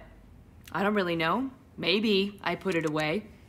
Or maybe I'll upload an incriminating recording to the galaxy! I'm sorry, okay? I'm sorry. And let me guess, you're recording right now too, aren't you? Yes, but... You little Whoa. Seriously, Ben? Yes, what do you want me to do? Not record us? Erase what you have? Okay, but I need it for the story. I should actually kill him. Oh, come on, Petra, don't be dramatic. Here's the deal, Ben. I'm gonna leave your house now, and I'm gonna go home. My gun will stay holstered, but I always have it. And if I ever see your face again, I will immediately shoot part of it off. Got it? Petra, I'm sorry, okay? I never should have done that. It was stupid. And you're right, I didn't have the right to record you without asking. I never should have kept either of you in the dark like that. I know. No, Ben, you don't know. You have no idea. You don't see how much of a massive liability you are to every other human being around you. God, I told you this already. You're sloppy. Look, I realize I'm a little out of my depth here with a lot of the technical stuff, but Ray takes care of that part. No, I don't. And Mashak told me how to secure my lines. I've got it covered. Ben, Mashak is probably listening to us on your compad right now. No, he's not. Mashak, are you there? Hi, guys. See? Unbelievable. Mashak, how long have you been listening? Oh, I just hacked in a few weeks ago, so I could probably secure the line for you. You do it so wrong, and I just kind of left it open. Well, that's comforting. Well, at least we're all here now. We're all here? What do you think this is, Ben? Is it summer camp or something? No, but we're... Ben, this is real life. And you're poking the hive. I'm leaving. Yeah, me too. No, wait a minute. You guys, wait. What else have you been doing that I don't know about, Mashak? Oh, just little stuff mostly. Rerouted some rogue monitoring bots, scrambled some drone surveillance, just little stuff. Oh, I also crossed some flight itineraries so you'd run into that Walker guy, You did that? Wait, hold on. You hacked into Oni and overrode one of their travel protocols? Yep. Oh, Mashak, you're a beast! Seriously? But you're a nudge guy. That's active intervention. Why'd you do it? Well, I was contacted last week by someone about this whole thing, but before I told you about it, I wanted to set up you and Walker so you could see Oni panic, so you'd have a choice. A choice? Well, I have some professional standards, man. I can't just refer anybody. I have a reputation to maintain. Who contacted you? This Contra I've been hearing about for a while, but never spoken to. Pharaoh? Pharaoh? Who's Pharaoh? Okay, well, that's definitely my cue to get as far away from you guys as possible. Good luck with your whatever this is. Oh, Petra, come on. Who's Pharaoh? No, you don't understand. This was already a mess, and now you have no idea. Right now, at this moment, everyone in this room has a chance to walk away and cut ties. Even you, Ben. Just stop. But what if Pharaoh can help expose what they did to Dion? We don't know yet, okay? It's just... Ben, I'm leaving. I can't be here. But look, I never finished telling you. I looked into Dion, too. And? Who's Dion? The first guy I interviewed. Sully sent me to him, and everything he said was wrong. But, like I said, Ray, I found out from multiple sources that he was a real guy. So it's... Yeah, he was. What? Ben, Dion died 7 years ago. What do you mean? I don't know who you were talking to in that interview, but the boxing coach he was pretending to be is dead. That was a smoking gun. Dion had been a person to me, right in front of me, a real person. This wasn't possible. I was stunned. I hardly noticed when Ray bowed out and left. Do what you want with the recording, man. Thanks, Ray. They constructed him. Who was I talking to? I don't know. Well, what should I do? Find the proof. No, Ben. No, it's fine. Petra, you should go too. You're right. You can cut ties. I totally get it. And I'll erase this recording too, okay? I promise I won't... Keep the recording, Ben. Petra left. And I totally understood. This wasn't her problem. Or Ray's either. It never should have been. So, what's happening now? I need to speak to Pharaoh. How do I get in touch with him? Actually, don't worry. She's about to get in touch with you. Please join me for the next episode of Hunt the Truth.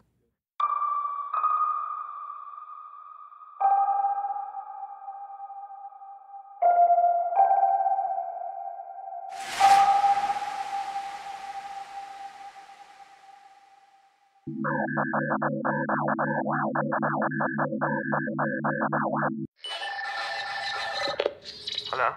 Come on, Meshach. If you think this is Meshach, think again. This was Meshach. 71 What makes him think that these are funny? What makes him think that these are funny? Wait, this is what you choose to leave on your phone for that? I mean, it's not even funny. It's not funny. Good luck! Meshach, it's neither of them are funny. They're not even... It had been 3 days since the Dion bomb. That friendly old boxing coach I'd interviewed, the guy whose facts weren't lining up, turns out he'd been dead for 7 years. Who had I spoken to? I had no idea. Whatever we'd thought this cover-up was, it now seemed like something far more sinister. Ray and Petra did the smart thing. They cut ties and left. Meshach was the only one who hadn't bailed. Oh God, you know what? It's not funny, Meshach. Instead, he'd give me a potential breakthrough. Apparently, I was about to be contacted by Pharaoh, a mysterious insurgent with intimate knowledge of ONI's tactics and buried history. That was the good news. The bad news? I'd heard nothing since. Pharaoh was a no-show. Meshach was AWOL, and I'd spent the past 72 hours listening to these 2 ridiculous pre-recorded messages over and over. You know what? Who do you think you're outsmarting? I'm the only human in existence who wants to find you. Good luck! My team had been reduced to this man. In a weird way, I'd been comforted by the idea of Meshach's constant surveillance. I liked knowing that at least somebody was out there, even if just to corroborate my existence. Meshach, are you there right now? Are you listening? And now, he was gone. I was beginning to worry something had happened to him. Meshach, are you listening? Just tell me if you are. Wait, is that you? Meshach? I'm so glad you got through. Oh, man. Where have you been? So I could rub it in your face that you're now 3 full days come on! me. Oh, my God. Good luck. Oh, my God, if I ever get a hold of him, I'm going to kill him. I'm Benjamin Giroux, and this is Hunt the Truth.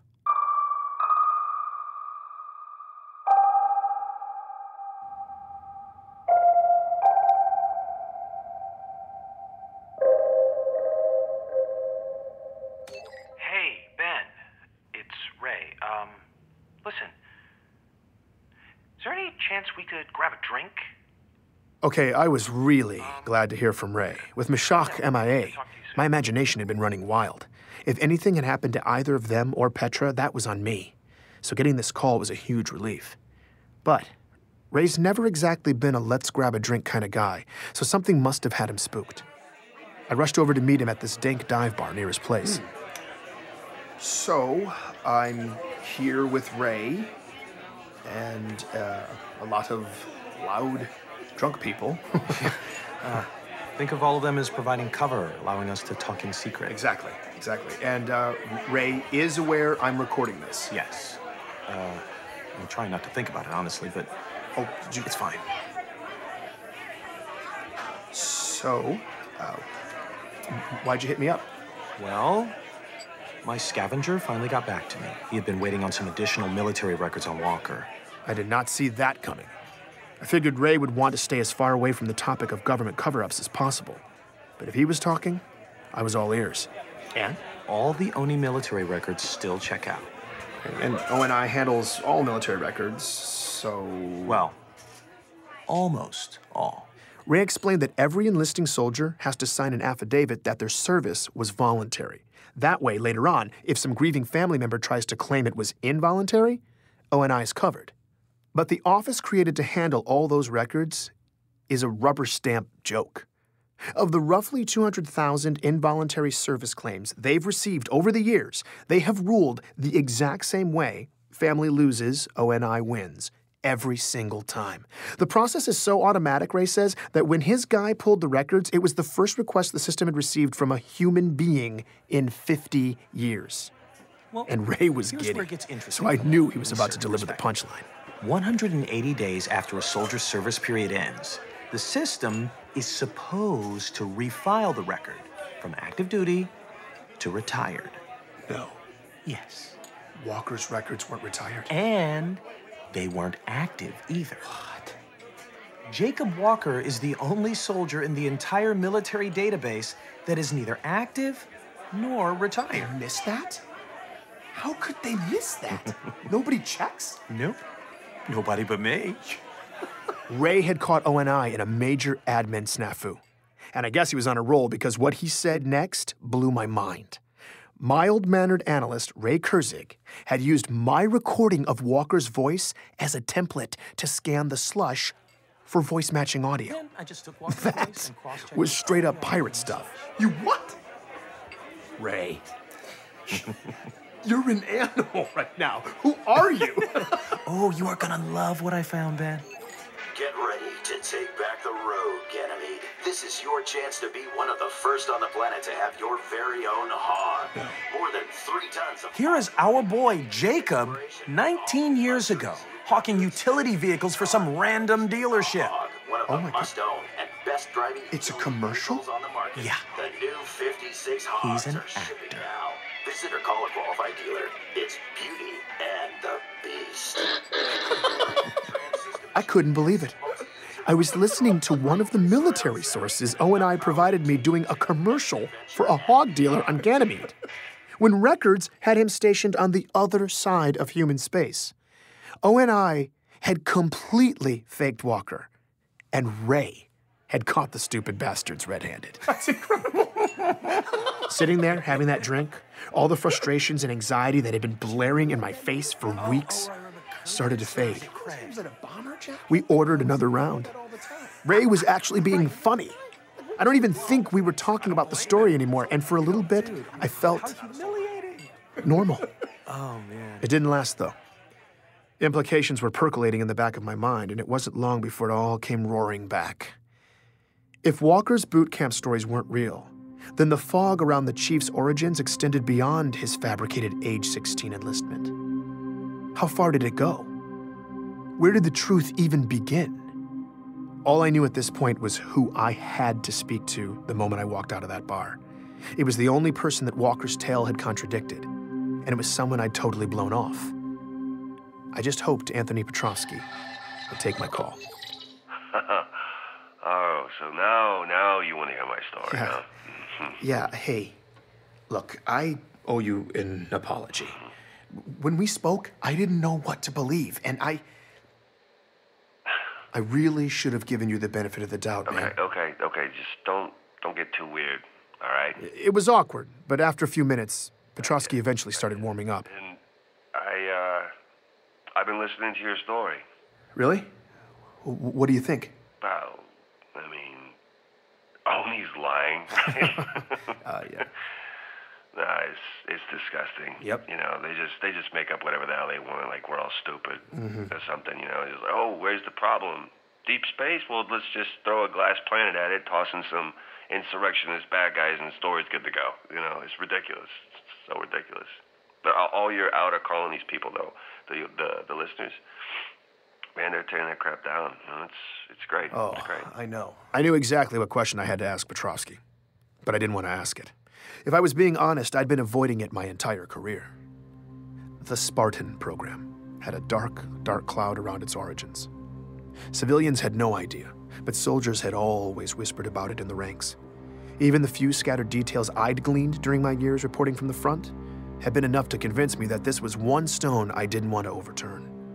I was embarrassed to admit I'd just avoided it, but I couldn't avoid it anymore.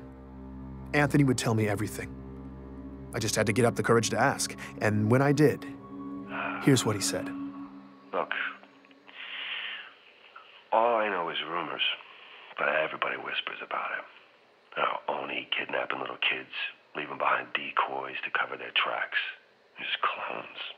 Clones that were doomed to get sick and die. And all the families thought they were burying their kids. But really, though, their little kids were now government property, kept by Oni, training to be Spartans for years. And then, when they're barely like teenagers, they start biologically augmenting them, which is just a fancy way of saying they tore the kids to pieces and rebuilt them with tech. Whatever tweaks could give the government tactical advantage. Jesus, man. Survival rate on something like that. But the kids who did live through it, Oni eventually cut them loose. Just sent them out to clean up the ugly in the galaxy. All top secret. Spartans are super classified, so hush, hush, soldier. But then the Covenant showed up. Earth got a front row seat. And all of a sudden you got people throwing parades for them, kneeling at their feet, the pinnacle of humanity. But they're not human. Nobody really knows what the hell's under those Spartan masks. But sure as hell not a hero. It's not a person.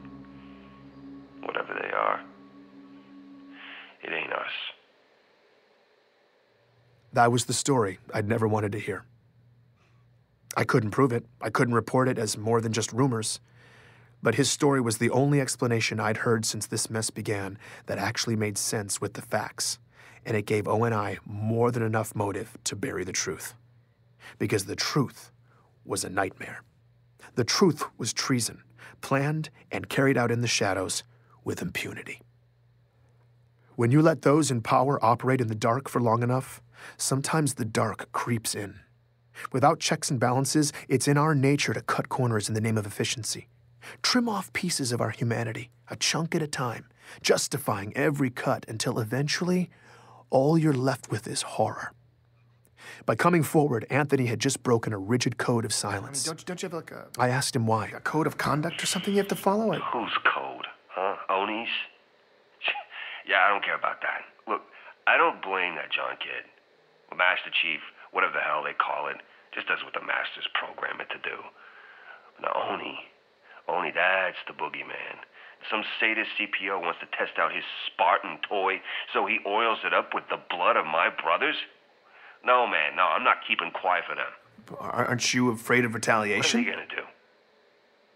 Tell me. Are they gonna make my life suck? Even more than it does? It's too late. I mean, I understand, Ben, you haven't seen where I live, what my house is like. But let me just tell you this, you might prefer the shelter. I eat canned proteins, man. I am one mischeck away from living on the streets all the damn time. I got a titanium arm. Huh? Vets benefits? On this planet, it's a joke. And this is how they repay me for running through the meat grinder for 15 years, for laying down your life every damn day for them. And you think I owe them some kind of responsibility to be quiet? No, I don't owe them a damn thing. Not after what I've been through. Good, thanks. I gotta go. I'm sure this sounds callous of me, but as Petrovsky described his hardships, I was drifting away. His story had left me dazed. I said I wasn't feeling well. I had to go. I hope it He helps. understood. It did, thanks. I needed to step back and look at the full picture of what ONI had done, but my mind just wouldn't do it. Instead, I was fixated on one odd piece.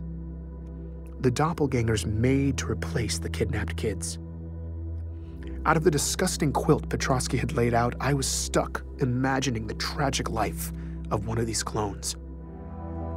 They were human. They were created in a lab, altered so their bodies grew painfully fast, their bones stretching by the hour, newborns inflated into 6-year-olds. Someone taught them to walk, to speak.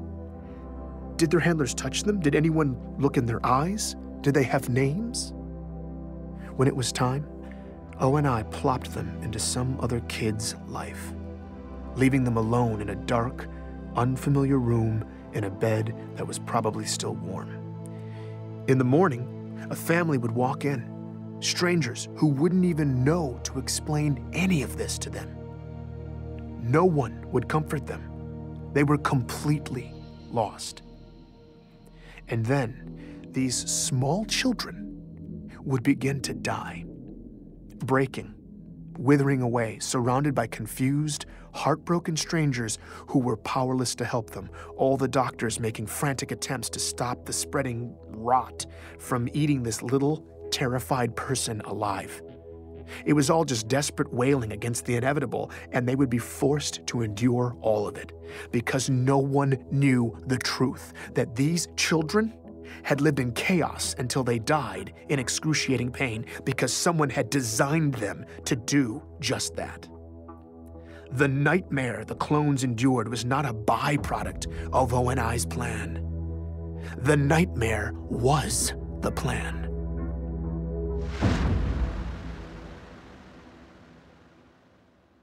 Did you hear an unpleasant story?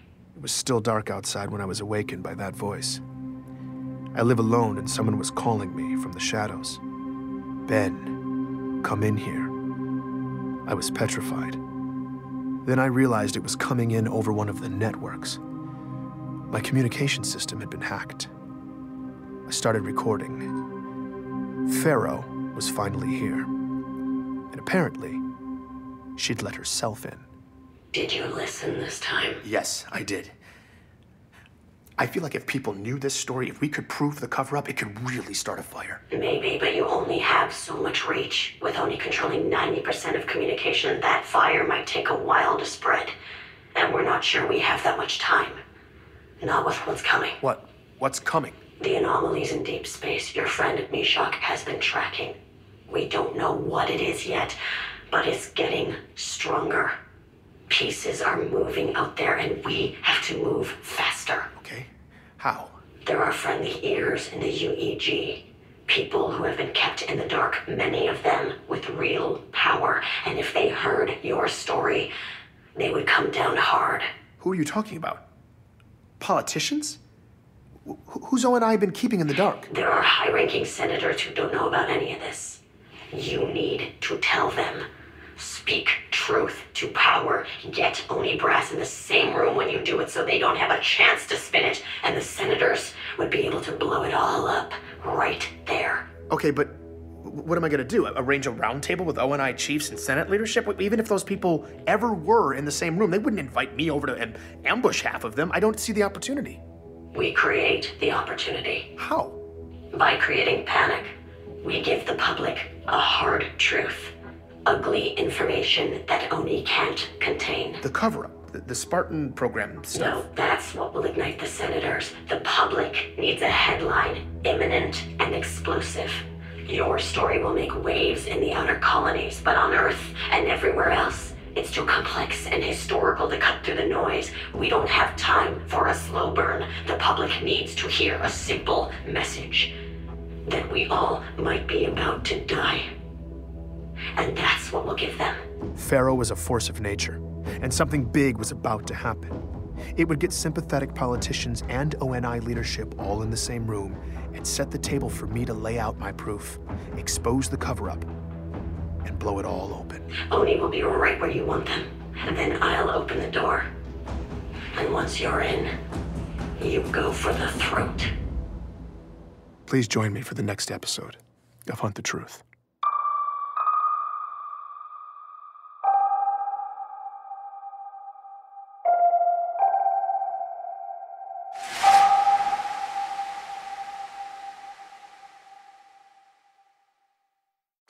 Ben, what the hell have you done? Do you have any idea how much insanity this is causing? I can't even... What are you doing? It's live feeds. I know what they are. Why are you putting them in my face? Pull the report! I just thought... Ben, hold on. I have to fire an idiot for cause. This was the first I'd heard from Petra in a while. Ben, get your ass out of bed and call me now! And judging by the messages she'd left me overnight, something major was happening. I hit her back right away. Well, Ben, congratulations. You now have us all fully engulfed in flames. Would you like to explain why? I had no clue what was happening. Anytime today, Ben. Petra picked up on that. You didn't do this. What do we even... I don't have time for this. Check your feed. Call me back. I did what she said. And the feed hit me with a tsunami of information unlike anything I'd ever seen. Every journalism outlet, every social hub, seemingly every person alive was buzzing about the same thing. The leak. The leak. It had hit the open network overnight, and it was all about the Master Chief. I didn't understand. As far as the public was concerned, reports of Spartan activity had almost always been categorically unknowable. And now he was front-page fodder? I skimmed the stories frantically, saw the same tags popping up over and over. Collusion with the enemy, civilian casualties, abducting a hero, assassinating an icon. Oh no, oh my God. The Master Chief did that? What the hell is going on?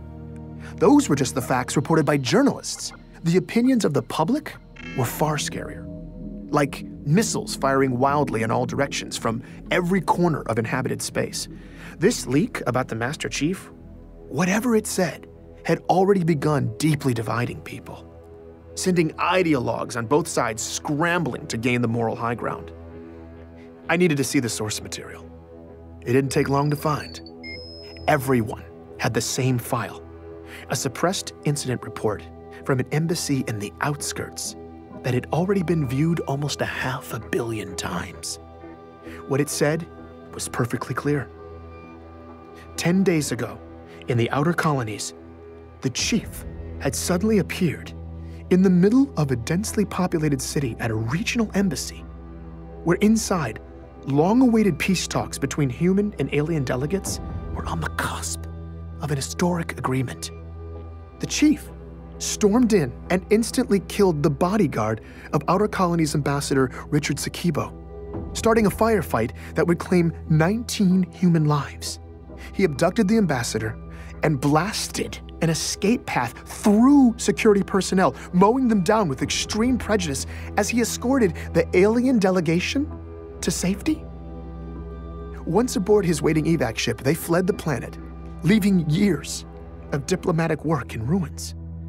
The next day, local officials picked up a signal beacon that led them to a nearby field.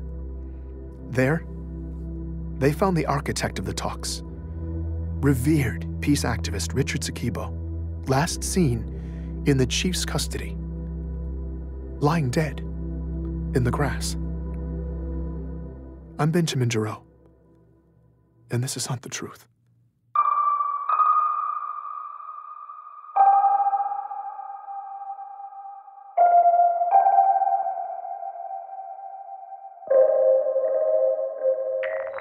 Petra, what is happening? I don't know, but I've been fact-checking for 7 hours and it looks bad.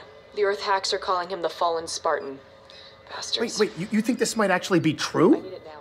You got it. Just tell me now, was this Pharaoh? Did you do this? No, I don't. No, I told her I didn't know, which was technically true, but it was a cop-out. Of course it was Pharaoh. But why? It didn't make sense. Why smear the chief like this?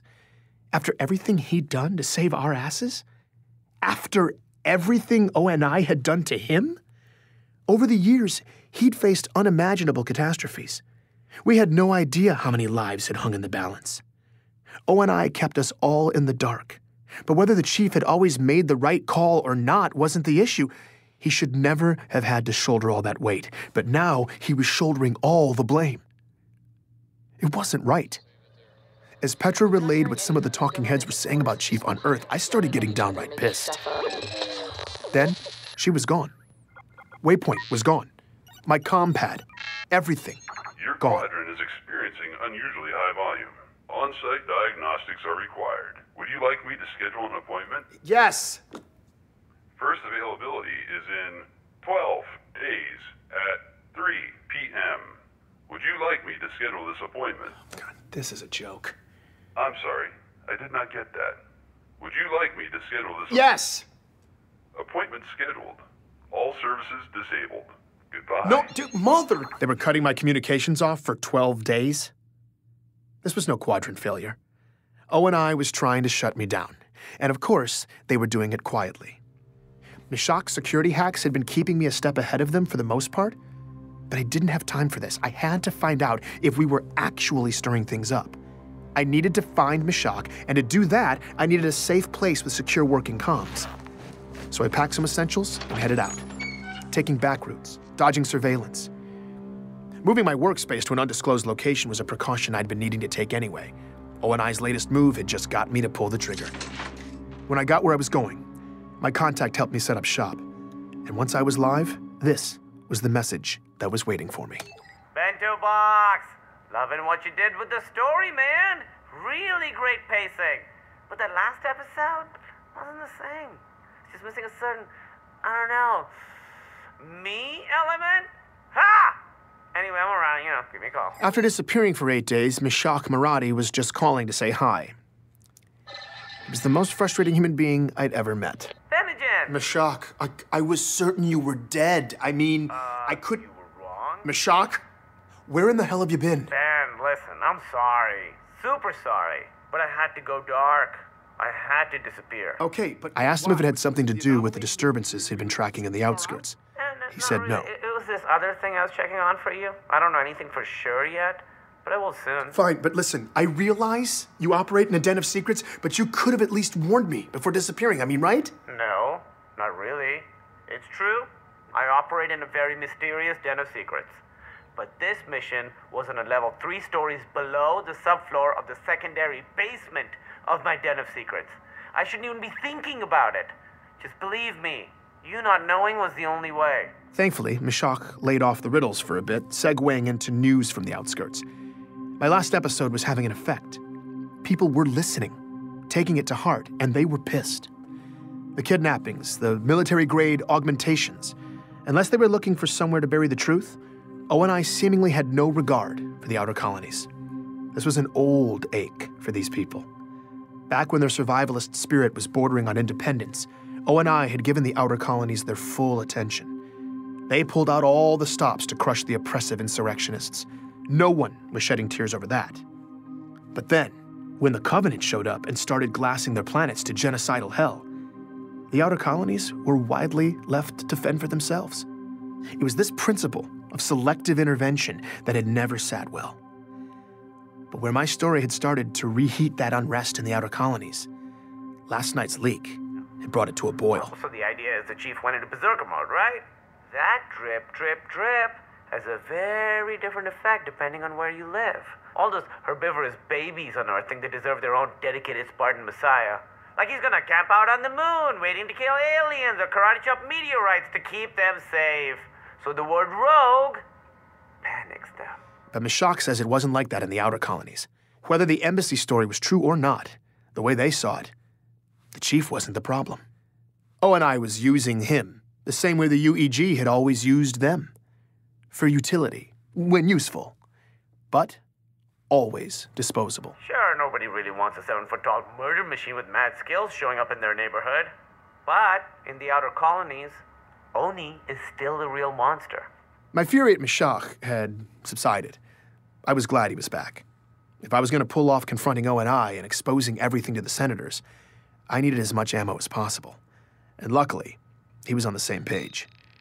After hearing my interview with Petrovsky, he'd buried his face in the slush, curating decades of data and the research of his nutjob predecessors, compiling sort of a greatest hits of ONI's atrocities. He pushed me to a scattergraph of every case of exotic pediatric autoimmune disorders for the first few decades of the century. Any kid who had a disease like John's. After some variable tweaking, a galactic map of human space popped up, decorated with clusters of dots, one for each sick kid. He told me I was looking at a reasonably accurate representation of where every single defective clone ONI planted had died. Wow. Wow, he says. Of course, wow. But you're about to turn into a wow when you see this. He overlaid the graph on another map that showed the distribution of human population. He asked me what I noticed. It's not random. It's not random. Ben, never be a statistics professor. This is the opposite of random, okay? For their Spartan abductions, Oni heavily favored the outer colonies. It's like their favorite candy store, except instead of candy, they were scooping up child soldiers. Because it's easier to cover your tracks out there. Yeah, and you could easily make the argument that these children's lives were assigned a much lower value than, say, those of Earth kids or kids from Mars.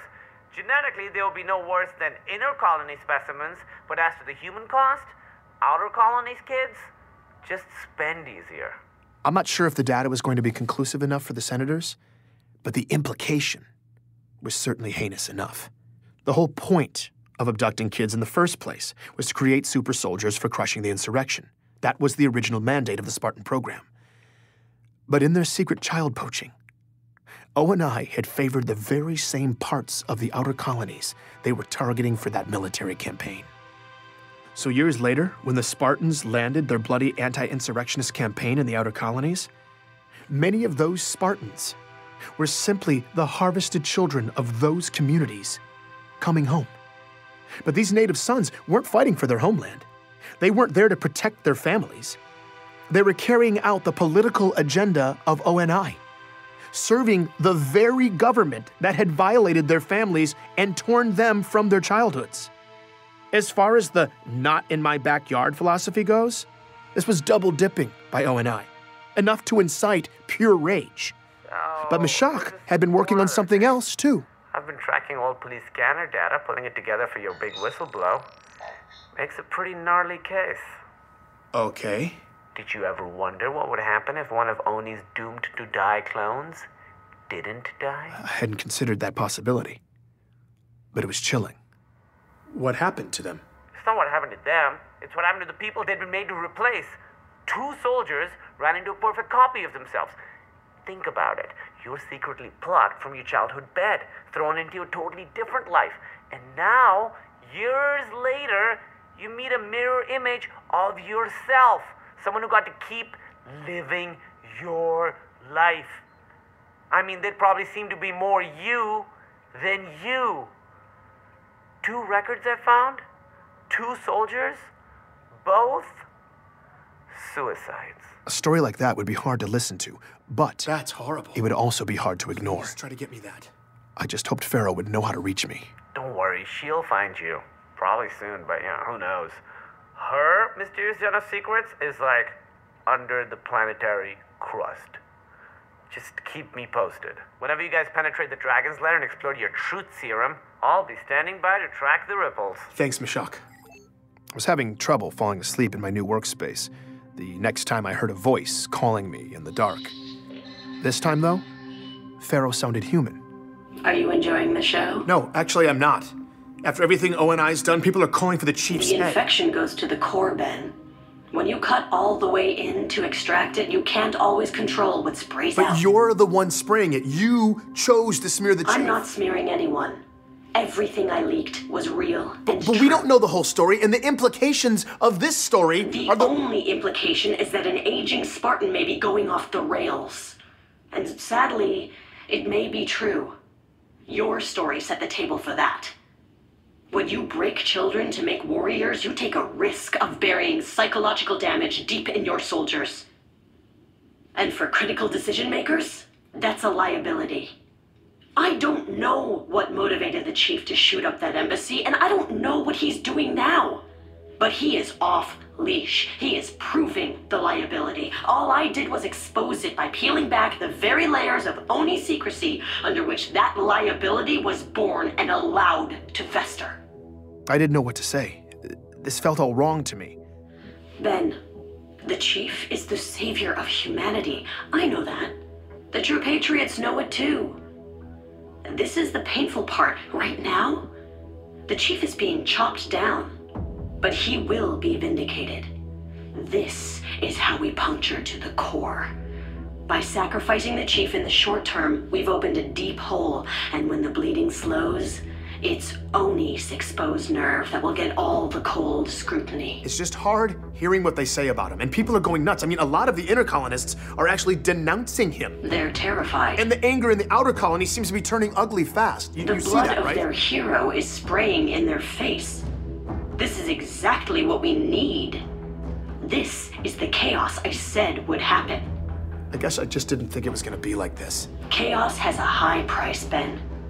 But the pieces are moving. Our opportunity has arrived. Faro told me that as of this morning, the meeting had been scheduled. Personnel were already en route to Earth. And in a few days' time, ONI brass would be testifying in front of high-ranking UEG senators in closed sessions. Faro was going to hack in and get me a direct, unbroken feed so that I could lay out ONI's ugly secrets to a handful of the most senior lawmakers in the land. I had to prepare fast. I was anxious there wasn't enough time to make Meshach's data convincing enough, but Faro gave me an idea that could amp up the persuasion. She listened in as I made the call. Anthony? Hey, man, how you doing? I just laid it right out there. Do you want to help bring down ONI? He didn't respond. I started to get nervous, but then he spoke up. You bet your ass I do. What do you need from me? Petrosky was in. I gave him marching orders and hung up. I'm so happy to hear Faro seemed pleased. Things seemed to be falling into place. So that's your real voice? For the most part. Just off enough to be untraceable. So why'd you switch it up? What happened to the scary voice? Well, we're about to go somewhere scary. I wanted you to feel like you knew who would be fighting at your side.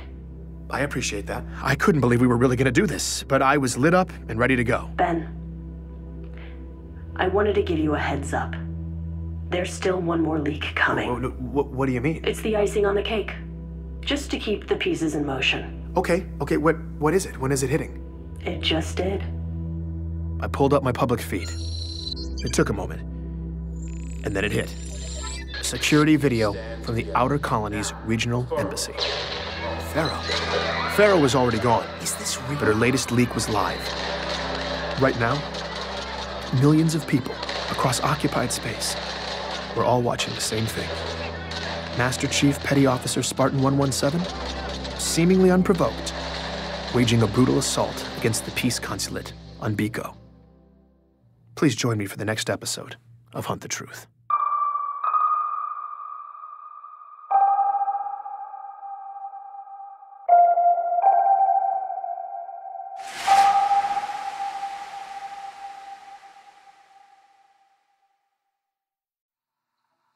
Testing, 1, 2, 3. You hear me okay? Yeah, just don't move around too much. It messes with the sound. All right, roger that. It was all coming down to the wire. In a couple of hours, Faro was going to hack into a closed-door session between the UEG and ONI, and I was going to expose all of the intelligence agency's ugly secrets to Senate leadership. Having Petrosky remotely record his statement in advance like this was going to give me one less variable to worry about once we were in. But I was still waiting on final materials from Meshach.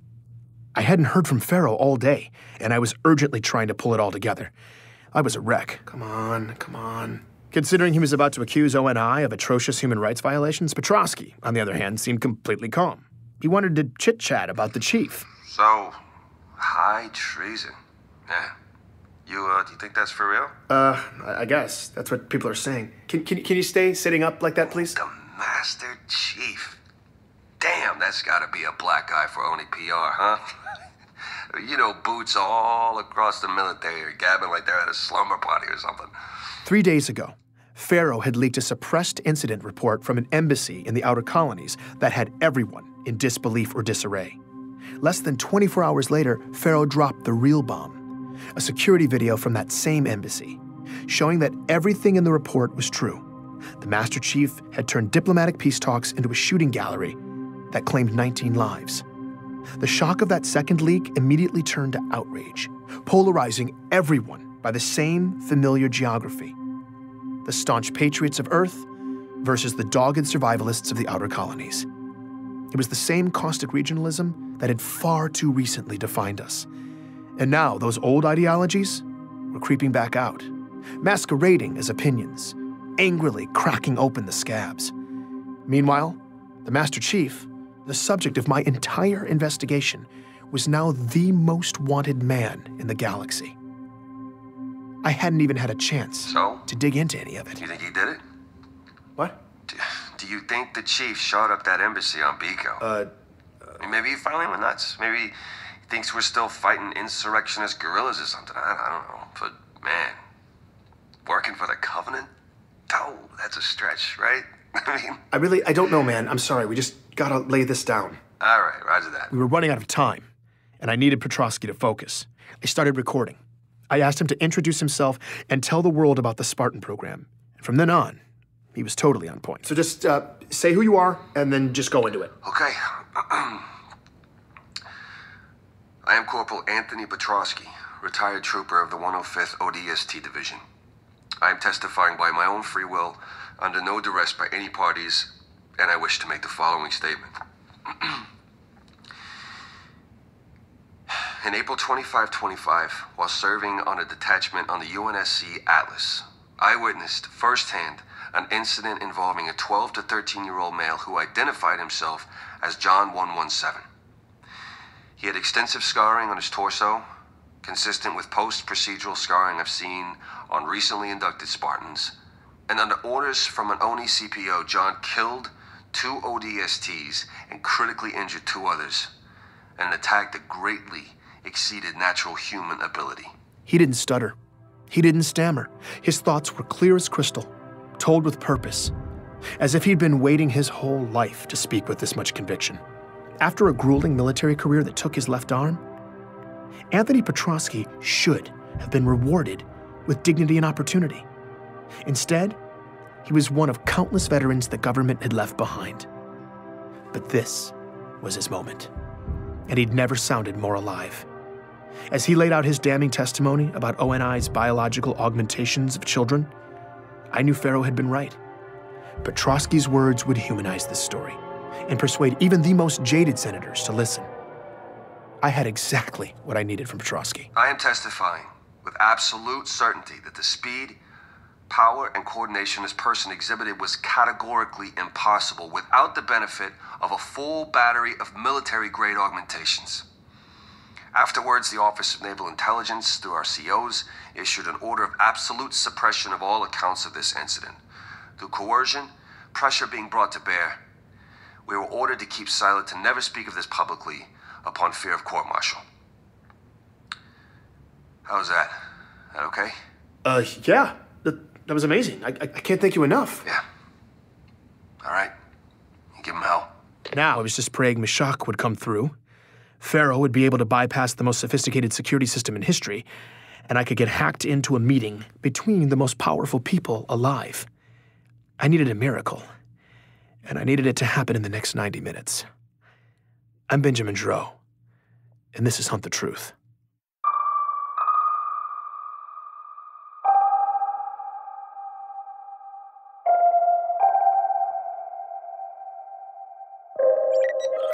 Oh, God, what was I thinking? As I tried and failed repeatedly to get a hold of Meshach, I was trying not to dwell on what my plan had been, particularly because it sounded absurd.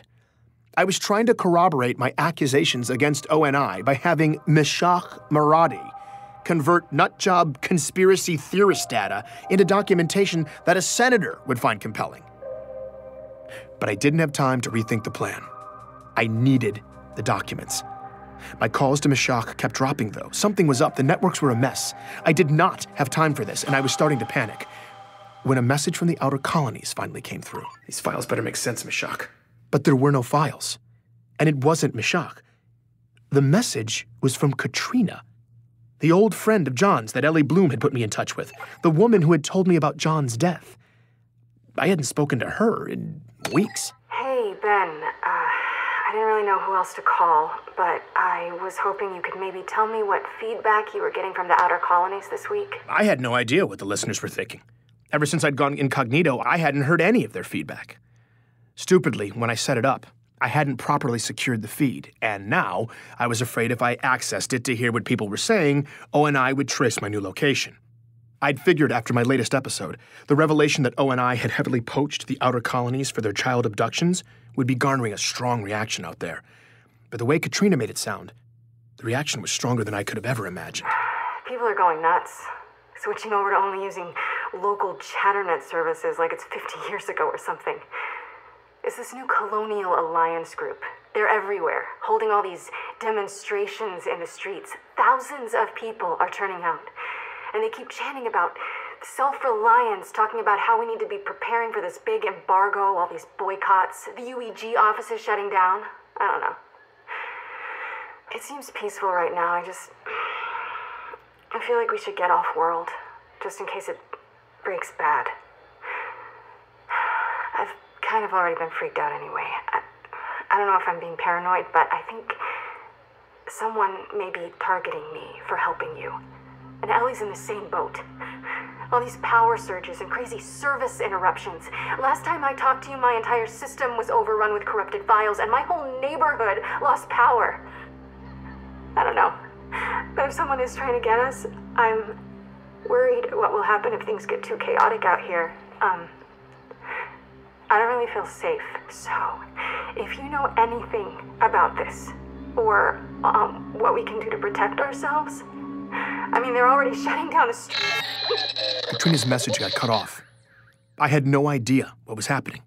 I had no idea what the central government was going to do. I had no idea how to help this woman or Ellie or their families or anyone else. We were all in the dark.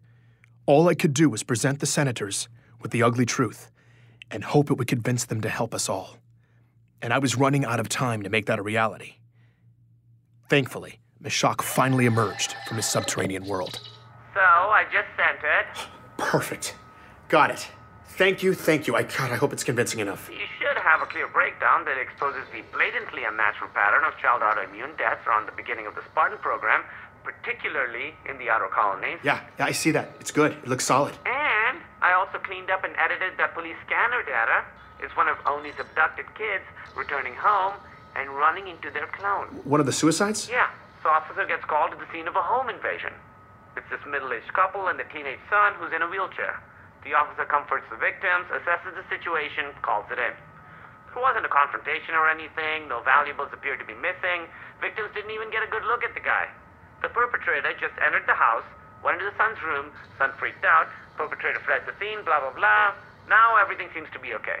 During his report to dispatch, though, the officer gets startled by a sound, reports of possible shots fired somewhere nearby. Backup arrives to canvass the area. About 10 minutes later, same officer reports discovering a body in a nearby field.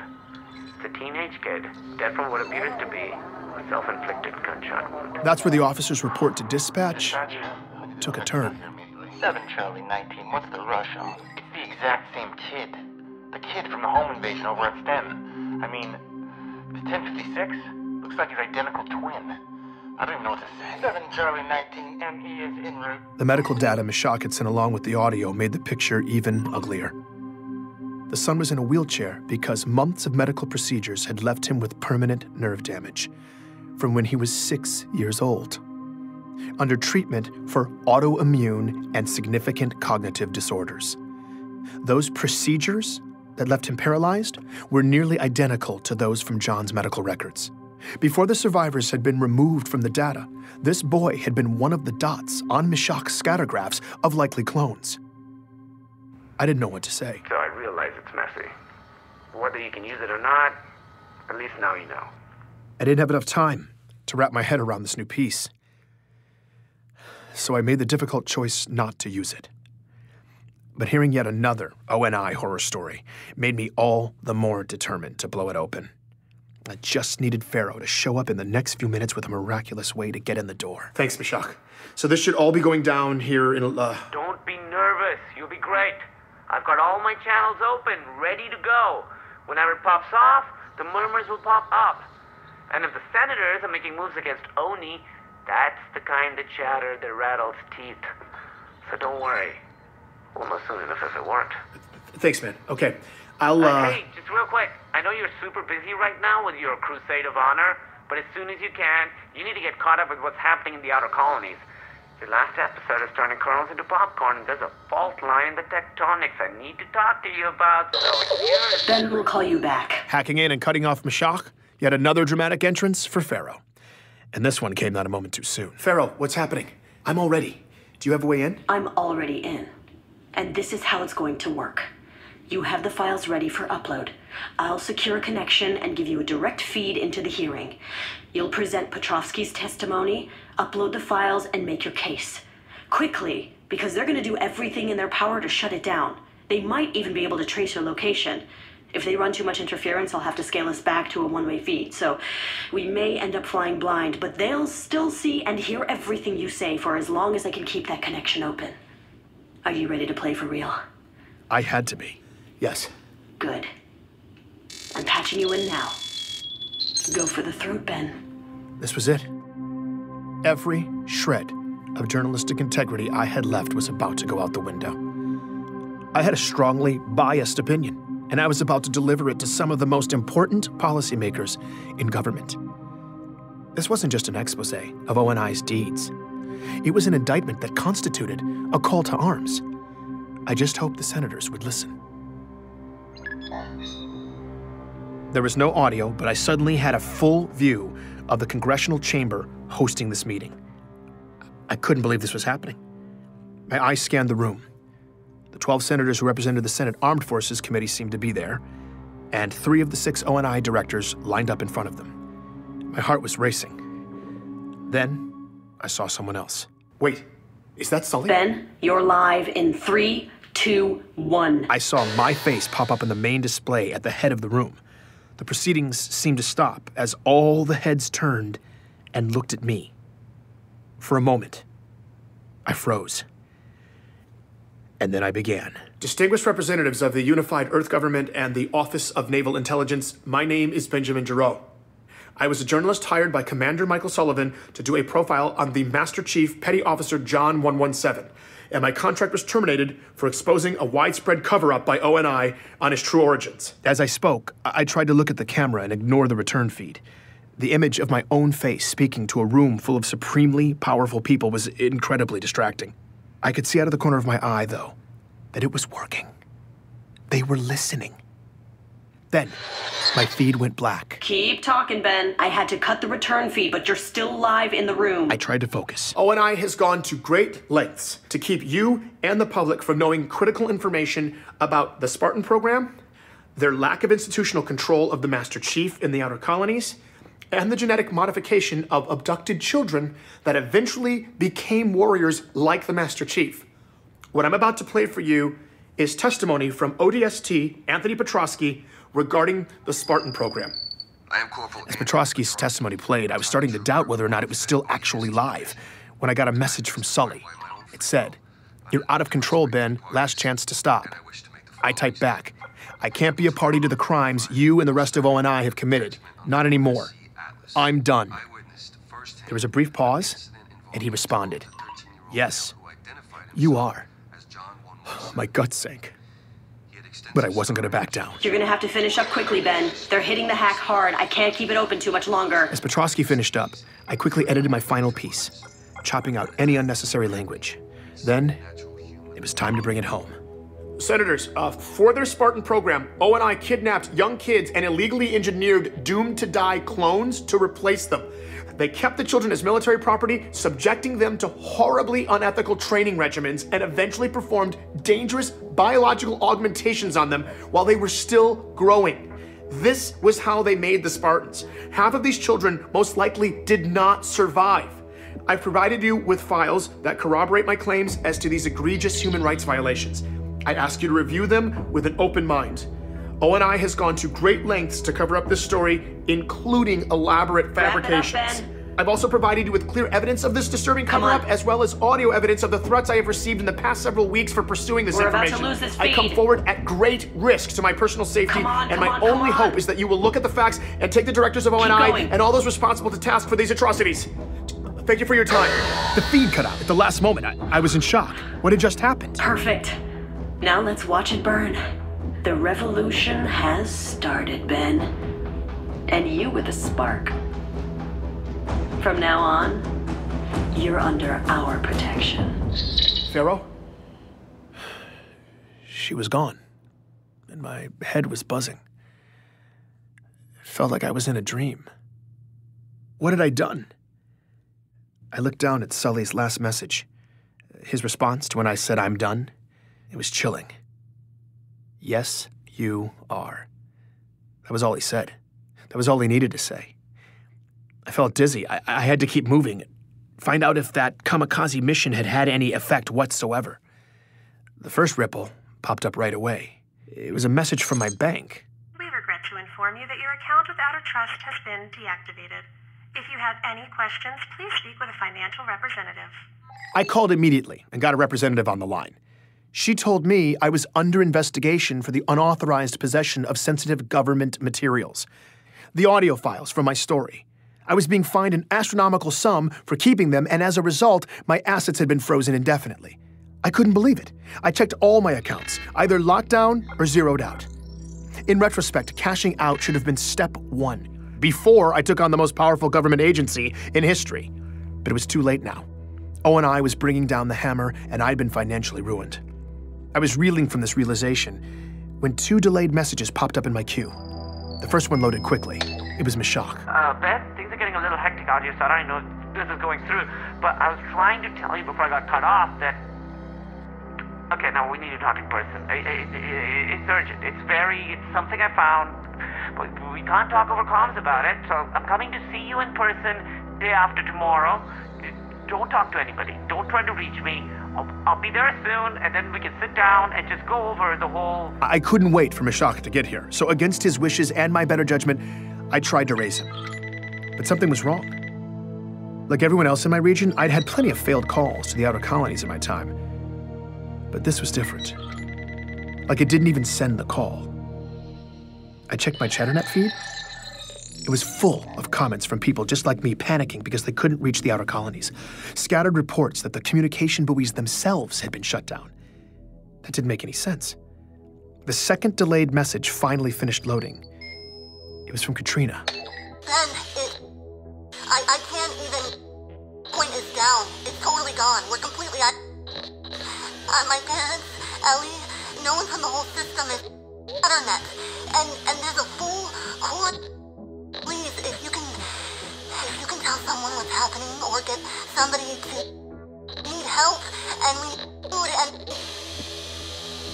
And then, silence. That was it. I couldn't get through again. No one from the inner colonies could. The outer colonies had been completely cut off. After years of ONI quietly committing atrocities from their high perch, it felt like their phantoms were finally in motion, shifting the landscape with unknown objectives. Somewhere out in the shadows they'd created. I listened to Meshach's message again. I needed him to help me sort this out. The idea of sitting here, waiting in that darkness for him, scared the life out of me. I had to be patient. I just had to get through the next 48 hours. But he would never show up. That message was the last time I heard from Meshach Maradi. Please join me for the next episode of Hunt the Truth.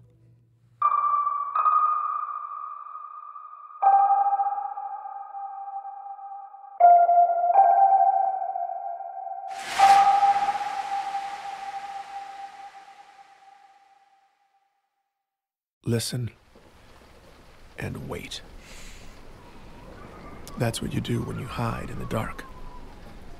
And once you've fired everything you've got at the monster, hiding in the dark is all you can do. 1,000, 2,000. Ever since we'd hacked into the Senate hearing, I'd been listening and waiting, hoping our testimony would find the right ears, afraid ONI would find us first, just sitting here in the shadows. I didn't know where ONI ended and the world began. And it was the not knowing that kept me up. Because even if we had landed a fatal blow, all we could do was watch and wait for gory chunks to surface. So far, the surface was calm. The only thing I knew for sure was Meshach had never shown up. Every day since had been sickeningly silent, and every night, my doubts grew darker, haunted by scenarios that always ended in quiet, black bags. What had I done? Farrow and Petrosky could handle themselves, but if O and I had come from a shock, it was my fault. And now they would be coming for me. I'd been holed up here for days. Darkness brought nightmares, so I'd stop sleeping in it. Nighttime was work time, and I kept my display as dim as possible. Only my contact knew I was here, and I wanted it to stay that way. This place was all concrete and dark corners. I'd memorized the sounds the building made, the breeze shushing down the stairwells, the click of the cooling system's hibernation mode, the scurrying of rats in the walls. Anything else, and I would instantly black out my display, crawl beneath the window, and wait on high alert until the sounds and shadows normalized again. Then, I'd count to 100 and crawl back. I hadn't deviated from the protocol once. Till tonight. With the storm pounding on the roof, screaming through the high vents, I was effectively deaf. Anyone could have snuck up on me. All of the concrete was echoing, and all those dark corners seemed to be coming alive, coming down the hall, and I tried to remind myself, if anyone came, they'd hit the tripwire. I'd have 5 seconds to hide. But every bump was a footstep. Every howl was a voice, and everything in me told me someone was inside the building. I wasn't going to wait for the tripwire. I slid over to the loose panel on the floor. Beneath it, there was a narrow space. I squeezed into the gap and closed myself in. No matter how hard it stormed, and no matter who came for me, no one would find me here. Waiting in the dark. That was the hard part. But spending the night under the floor was the best sleep I'd gotten in weeks. I'm Benjamin Giroux, and this is Hunt the Truth.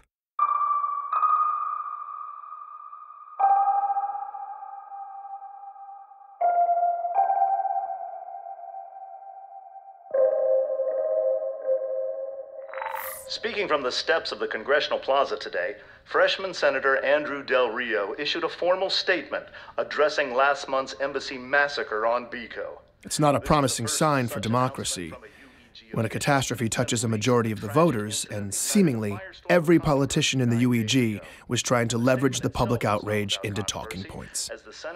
Everything from military spending to tax relief. Not Senator Andrew Del Rio, though.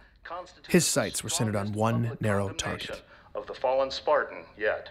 So, the Master Chief stormed an assembly of peace activists and began to gun people down. Now, I'm sorry, but the Spartan 2s are fundamentally flawed and dangerously outdated. They are an embarrassment and danger with their rusting tech and degraded neurology. But we just keep bleeding taxpayers dry. Well, now we're seeing the real cost. That program isn't built on faded glory, but faded principles. Volatile remnants of powerful weapons governed by increasingly corroded minds. There is a reason you'll never see a video of a Spartan 4 attacking civilians or murdering heroes. I can vouch personally for the character of each and every Spartan 4 as warriors and as people. After the tragic events on Bico, I don't think there's a person alive who could say the same for the Spartan 2s. Mark my words, if we fail to decommission the Spartan 2s, there will be more Bicos, and there will be more massacres. Nobody wants to say it, but damn it, somebody has to. For those 19 families whose loved ones are never coming home because of this false Spartan, this broken bastardization of a soldier who would abandon his post, dishonor his uniform, and slaughter the very people he's sworn to protect. In the name of decency, it's time to tear down that statue and put down the Master Chief. I had to hand it to Andrew Del Rio. escaped with The his man hostage. had focus. Diplomatic icon However much I hated Del Rio, and the whole propaganda machine, the leaks, the video, the report, they didn't lie.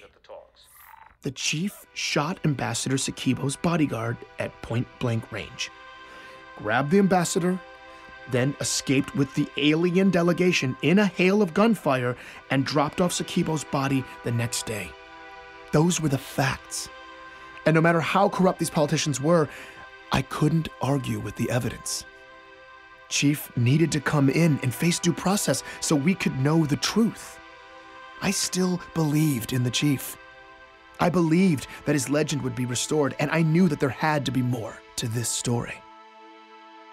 I don't know if I'd become overconfident by daylight or distracted by Del Rio, but I didn't even hear the intruder until they tripped the alarm. Oh, God. Crap. What? Ray? Is that you? Yeah. I'm caught in your booby trap. What are you doing here? You weren't supposed to come until tomorrow. You scared the hell out of me, man. Okay, can we hold that thought? I'm all wrapped up in, like, dental floss and camping gear, and this looks like something my daughter would make. Well, the tripwire wasn't dental floss. It was fishing line tied to my mess kit balanced on a ledge. Here, just get Very effective, actually. Pick your foot up. You look terrible. Oh, thanks, Ray. My life in exile wasn't glamorous. Cot, toilet, sink. My clothes doubled as bedding. Outside of research, my daily regimen featured canned goods, sink washing, stretching, and security checks. I felt like I was back on the front lines. Place looks also terrible. Super helpful, Ray. Thank you. Wait. What route did you take to get here? Did you avoid Relax. I took maximum precautions, Ben. As far as any unethical government surveillance is concerned, I'm still eating Thai food near my house. I quickly learned Ray had nothing on Mashak. Nothing on Congress. Okay, but then what? News from the fashion world? What do you got? That, or the truth about Biko. Apparently, after a Mashak slush combing tutorial, Ray had been listening. And a few days ago, he'd hit on an exotic frequency going somewhere it shouldn't. The Sangheili, the alien race from the Biko peace talks, had sent an official transmission to UEG servers on Earth the day after the leaks. And on their end, the government had buried it deep. That's the Sangheili clan leader saying they had nothing to do with the massacre. And the demon wasn't responsible either. And neither did the demon. The Sangheili referred to the chief as the demon. Probably because Chief had killed thousands of their soldiers over the years, so they weren't doing him a solid. Besides, the Sangheili were all about the truth. If they shut up your embassy and sent you a message about it, it would be boasting about kill count, not an appeal for justice. Why do you sit silent while your people demand unjust blood? He's making it sound like Biko's lusting for vengeance. Huh? No, I've been looking at Biko for days. Look, it's totally peaceful there. Exactly. I did some checking, though. That feed is an old loop. The outer colonies are mostly cut off from us, but someone's cut Biko off from everybody. Nobody outside Biko knows what's happening there, and it's ugly. Ray had managed to track down Ravi, a scavenger who had made his living going terrible places, then selling intel to the highest bidder. He'd been sitting on Biko fact-gathering since Sakibo's funeral. And for this job, Ray was getting his money's worth. Protests, riots, martial law, but since the funerals, not a single prominent figure on Biko has said a word about any of it. At least not in public. Off the record, Ravi's embassy contacts were livid. Sakibo's people wanted to make a statement, clear the Sangheili, but they couldn't. The magistrate, Laurel Adams, had silenced the leadership and the media.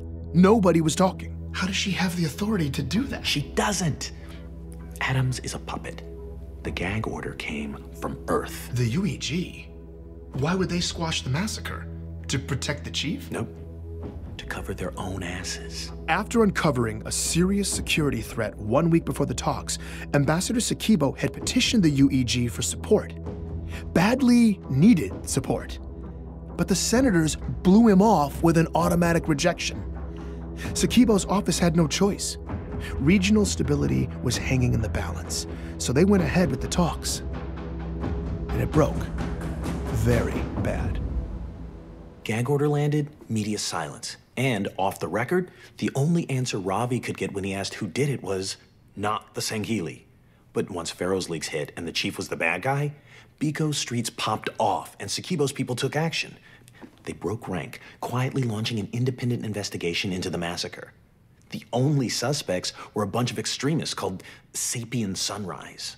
The Sapien Sunrise believed species integration was destroying civilization. Humans pure, aliens bad, that sort of thing. Most of these groups just got together in somebody's basement over baked goods and hate speech.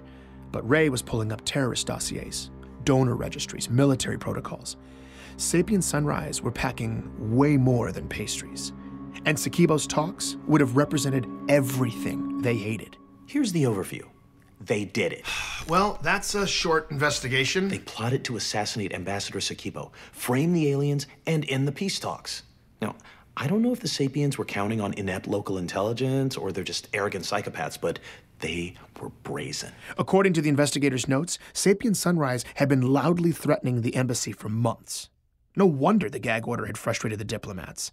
But once the investigation was on, it didn't take long to tie 4 of the dead civilians to the local Sapiens chapter, along with 4 embassy guards and Sakibo's personal bodyguard, a man with a substantial military jacket and Chief's first kill upon entering the chambers.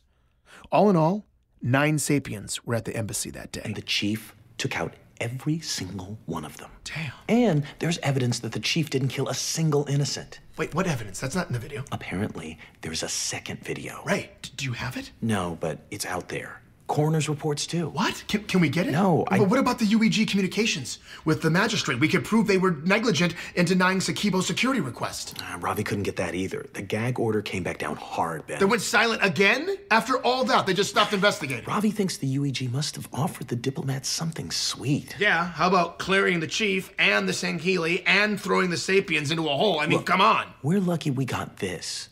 Besides, the diplomats made it sound like justice was coming soon. Justice? They're just gonna say Sapien Sunrise did it with Chief's help. And they're gonna get away with it. I mean, what's wrong with these people? They're evil. Sakibo's office had been trying to forge a better world in a region of space where very little is black and white. They'd asked for help, and while the UEG refused to even read their request, the Master Chief had shown up. His ship entered their atmosphere so fast, air traffic AI registered it as a fireball. And considering the beeline he made to the embassy, he must have had virtually no warning. Chief charged solo into a hopeless situation with no time. He interrupted an assassination, possibly averting war. He neutralized heavy combatants hiding behind civilians, and there wasn't a drop of innocent blood on his hands. He got Sakibo and all but 3 of the Sangheili to safety. The only thing the Chief couldn't do was keep Richard Sakibo's heart beating. But in reality, without that second video, or coroner's reports to clear the Chief, without documentation of UEG negligence, I had nothing. I could already see it falling to pieces before my eyes. Ray, this is... Thank you. You didn't have to do this. No, I didn't have a choice, actually. I need a favor. Okay. Everything going on in the outer colonies, my parents are out there. Ravi couldn't help. Nobody's getting through, but if you could talk to Petra, see what they're saying on Earth. Yeah, of course. Ray was powerless to find his parents. I'd been powerless to save Meshach, to help Katrina, to find Ellie. I didn't know what I could do for anyone. But I called Petra anyway. It's awful to admit, but I think I just hoped she'd be powerless too. When Petra answered, I started rambling, when suddenly she cut me off. Ben, listen, I'm glad you called, actually. I have a lead for you. What? It popped up a couple days ago, and I've been sitting on it, debating whether to give it to you or Petra. delete it, or it's from someone I trust, and... Petra, I don't need a handout, okay? If you want Ben, the lead... I don't want it. I didn't know if I want to be responsible for having given it to you, but I know you need it. Here. I opened the package. Coordinates. Some sector on the outskirts. Underneath was a 72-hour window. It started soon. I looked up the location. It was on Bliss. I'm not sure what you'll find there. Maybe a server But or... a server on a glassed planet? I don't know, okay? Maybe it's a mass grave. All I do know is it's an anomaly. They don't know about it, and for 72 hours there will be a security lapse where no one's watching. And that is a hard clock, Ben. You have to get in and out within that window. You understand? Yeah, okay. Ben, this is a once-in-a-lifetime shot. Somebody risked their life to get me those 72 hours, and I need to know that you're going to I'm sorry. No, I appreciate that. I'm in. I'm gonna do it, okay? Thank you. Okay. That's your ride. A Silicate freighter. Leaves tonight. Bring your piggy bank. Everything you've got. These people only speak bribe, and they're not easily impressed. I don't know why, but somehow in that moment, I felt completely ready for this. It was time to make a power move, and that's what I was gonna do. Oh, Petra, just one more question. I hate to ask, yes, but... you can keep the recording. How did you know? God, you are the worst, Ben. Take care. Okay, thanks, Petra. If I was going to the far reaches courtesy of capitalists, I needed to stock up on essentials and grab all the money I had left in the world. The rainy day fund I kept squirreled away at my place. I was going home, and surprisingly, it felt amazing. Stepping outside for the first time in so many days, finally having a real destination, it gave me freedom and purpose again. I was all ready for a quick grab and go, but as I breezed up the walkway to my building, I saw something weird. Notices from the city stapled to the front door. This structure had been condemned. Unfit for human habitation? What the hell was this? My key scan still worked, though, so I pushed into the dim entryway. The power was off in the building. It was silent. And every door down the length of the hall was ajar. What in the hell? Hello? As I moved down the silent row, I glanced into my neighbor's apartments. Hello? Everything inside. Furniture, fixtures, pictures, windows, everything had been draped in clear plastic sheeting that stirred as I passed. The second floor was the same way, silent. Every door open, every last inch inside covered in plastic. As I turned the corner, though, I noticed my door, still damaged from Petra's boot, was closed. It was the only closed door. I pushed it open, and my guts collapsed inside of me. Everything was gone. The entire apartment had been gutted. There's nothing. Everything, down to the light fixtures, the appliances, the cabinetry. They'd pulled up all the flooring, stripped all the trimming, ripped out all of the plumbing. All of it was just gone, without any hint that it had ever been there in the first place. As a breeze moved in through the gouged out sockets where my windows had once been, I realized it had gotten dark. The monster had been here. It had come inside my home. And now everything I had been completely erased. Please join me for the next episode of Hunt the Truth.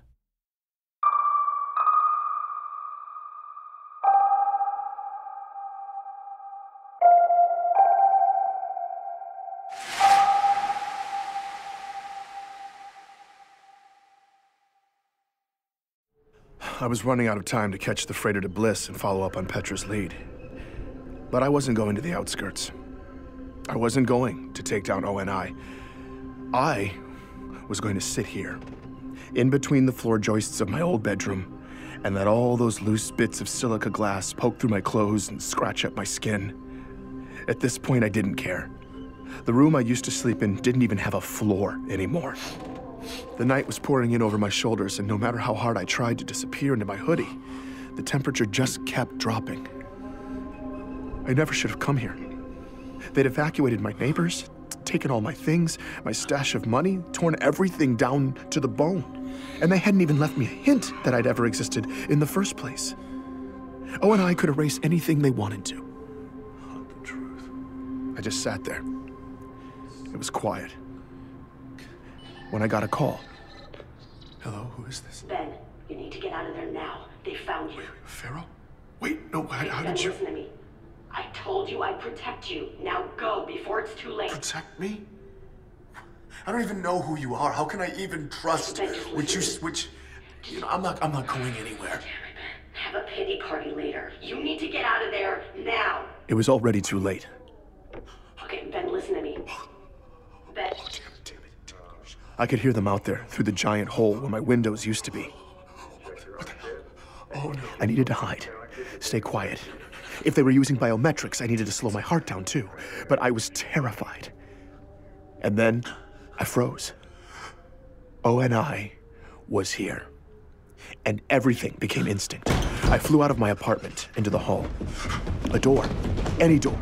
I picked one, but the plastic sheeting. I stepped too loud. So I retreated and slipped through a door across the hall. Soft feet this time. Moving as fast as I could toward a back bedroom, avoiding the wrinkles on the floor, navigating the silhouettes of draped furniture. Trying to be silent. I curled up beneath a bedroom window and listened. That was my door opening. They were in my apartment.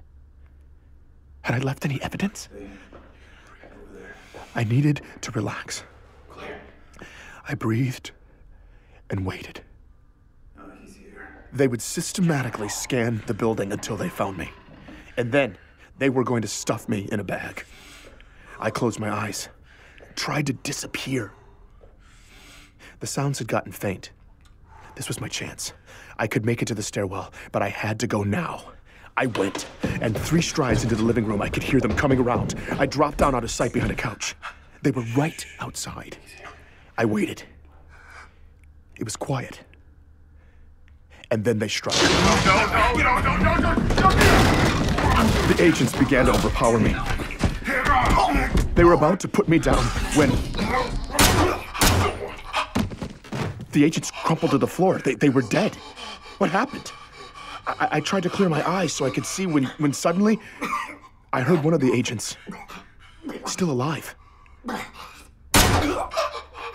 And then he wasn't. I saw the shooter emerging from the shadows, snatching up the ONI compads and stepping right up to me. Do you trust me now? Yes, what? Yeah. More agents will be here in 2 minutes. You can wait here to die, or you can get your ass out that window right now. I did what she said. Okay. I just met Pharaoh. I'm Benjamin Giraud. And this is Hunt the Truth.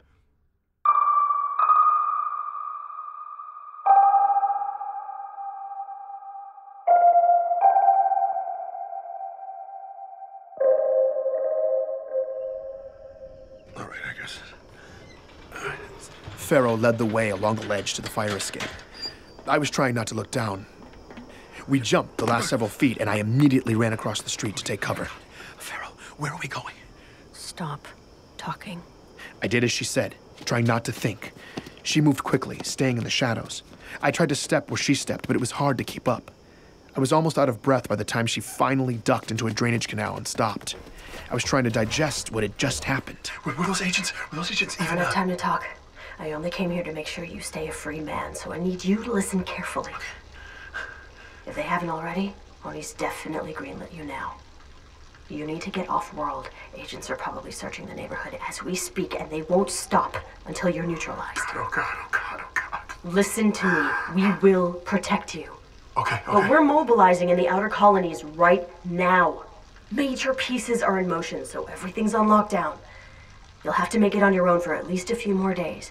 We'll give you the resources you need to lay low. She handed me a compad. This is completely untraceable, so use it for whatever you need. It gives you access to a secure account, too. You'll have more than enough credits. What, really? Seriously? Ever since ONI froze my accounts, I hadn't even been able to buy a cup of coffee. And now Pharaoh was giving me a trapdoor out of financial ruin. She'd already saved my life. And now this. This is great. I can't thank you enough. You can access our network of safe houses on there. The protocol's blocked right now, but when the lockdown ends, it'll automatically prompt you. I'll make sure they know to take care of you. Wait. Won't you be there? The move we're planning is dangerous. I'm about to go dark. And this time, it might be permanent. What? Wait, no, what? Why are you taking this much risk? There's no time. The window's closing and the chief is still taking the fall. Your story exposed Oni. The Beaco leaks cut him deep. We had those bastards bleeding. But when the senators didn't bite on our hack, Oni had a chance to recover, so we are going all in while they're still vulnerable. That's why we're on lockdown. The mission's desperate at best, but there's no silver bullet here. No, there has to be. It's okay, Ben. I'm not afraid to die. What we're doing is so much bigger than me. And I know there will always be people to continue the fight. People like you. ONI was coming after me with everything they had. Pharaoh had saved my life, and now she was prepared to lay down her own. I couldn't lay low. I knew what I had to do. Wait. I may have a silver bullet. I convinced Pharaoh to hold off on her plan for a few more days while I followed up on Petra's lead. I knew whatever I did, with whatever I found there, would have to be big. But if it took making a major impact to keep another one of my friends from dying in the fray, I thanked Pharaoh again. Thank you. Told her I'd see her soon, and we parted ways. I stayed in the shadows and moved quickly across town to the freighter, headed for Bliss. Only stopping once at an old military surplus along the way. I stocked up there, then caught my ride out to deep space. When I arrived, I headed straight for the Office of Mineral Rights. On the ride up, the freighter captain had seemed far more interested in bribery than my aspiring prospector backstory. I was hoping the claims coordinator would be equally pragmatic. Mr. Jarrett, an entrepreneur diversifying into silicates does not usually hop on a deep space freighter to walk the glass troughs. I like your gumption, but I'd love to show you some of these projected yields. Actually, I already have a plot in mind. After negotiating transport up here, I understood better what the industry considered acceptable compensation. And with all the haggard men outside holding gold-plated compads, I figured the man who issued the permits would have me plundering Pharaoh's account. So, 75,000 credits later, I had access, nav, and full gear. He seemed alarmed, though, when I refused an escort. Yeah, that's 4 clicks from here. And beyond that periphery, it's a hard slog through raw glass. Some of those formations will stab through bone. I just signed the waivers. To his credit, he offered me some parting advice. Free of charge. The wind really kicks up out there, and the particulate's been extremely rough. We've had to close the shutters twice in the past week. So, if you hear that alarm, you get to cover, okay? Otherwise, it'll tear your skin off. Thanks. Appreciate it. On the outskirts of the settlement, the horizon seemed to be all quarries. When I reached the periphery, though, open pit operations stopped abruptly, and I saw the real glassed planet. A daunting, chaotic sea of shapes and textures. Black, brittle swelling and troughing without end. Scattered, the skeletons of melted buildings. The terrain was brutal, repeatedly slowing my trek to a crawl, picking through fields of jutting glass. The climate was killing me too. Constant thirst, despite constant water breaks. My skin felt like it was cracking beneath my soot-caked gear. And after choking on a mouthful of dust, I'd been breathing on the respirator for the past hour. Occasional desert plants pushed through the cracks, bright blue or blood red. But aside from the crows stalking the settlement's landfill, that was the only non-human life I'd seen. It was all that fine ash. 32 years later, still suspended in the atmosphere, it precluded thriving life, as it painted the surreal sky above, constantly shifting with the erratic winds, gorgeous streaks to diseased palls.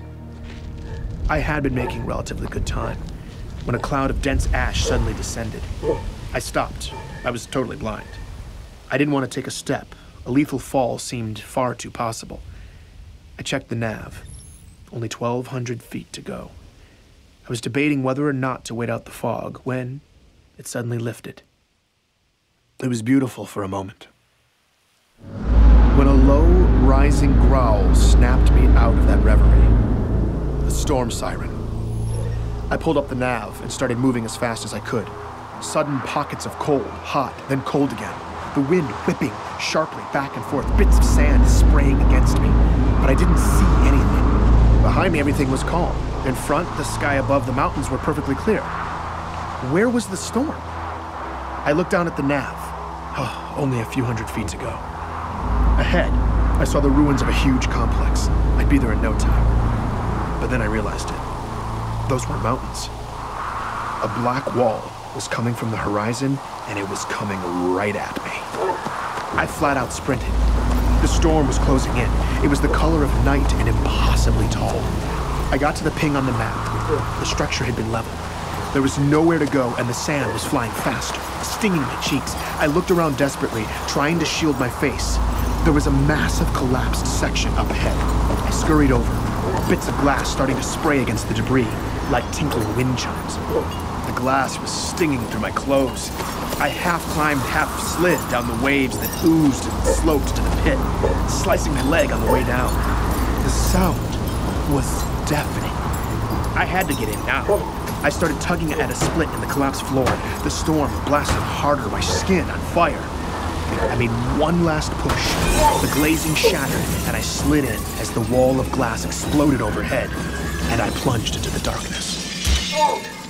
I laid there for a bit before pulling off the respirator. My skin was stinging all over. I checked my outer thigh. Damn it. It was bleeding and it hurt like hell, but it wasn't too deep. I pulled out my medical kit, wrapped it, and started looking around. Okay, there's collapse there.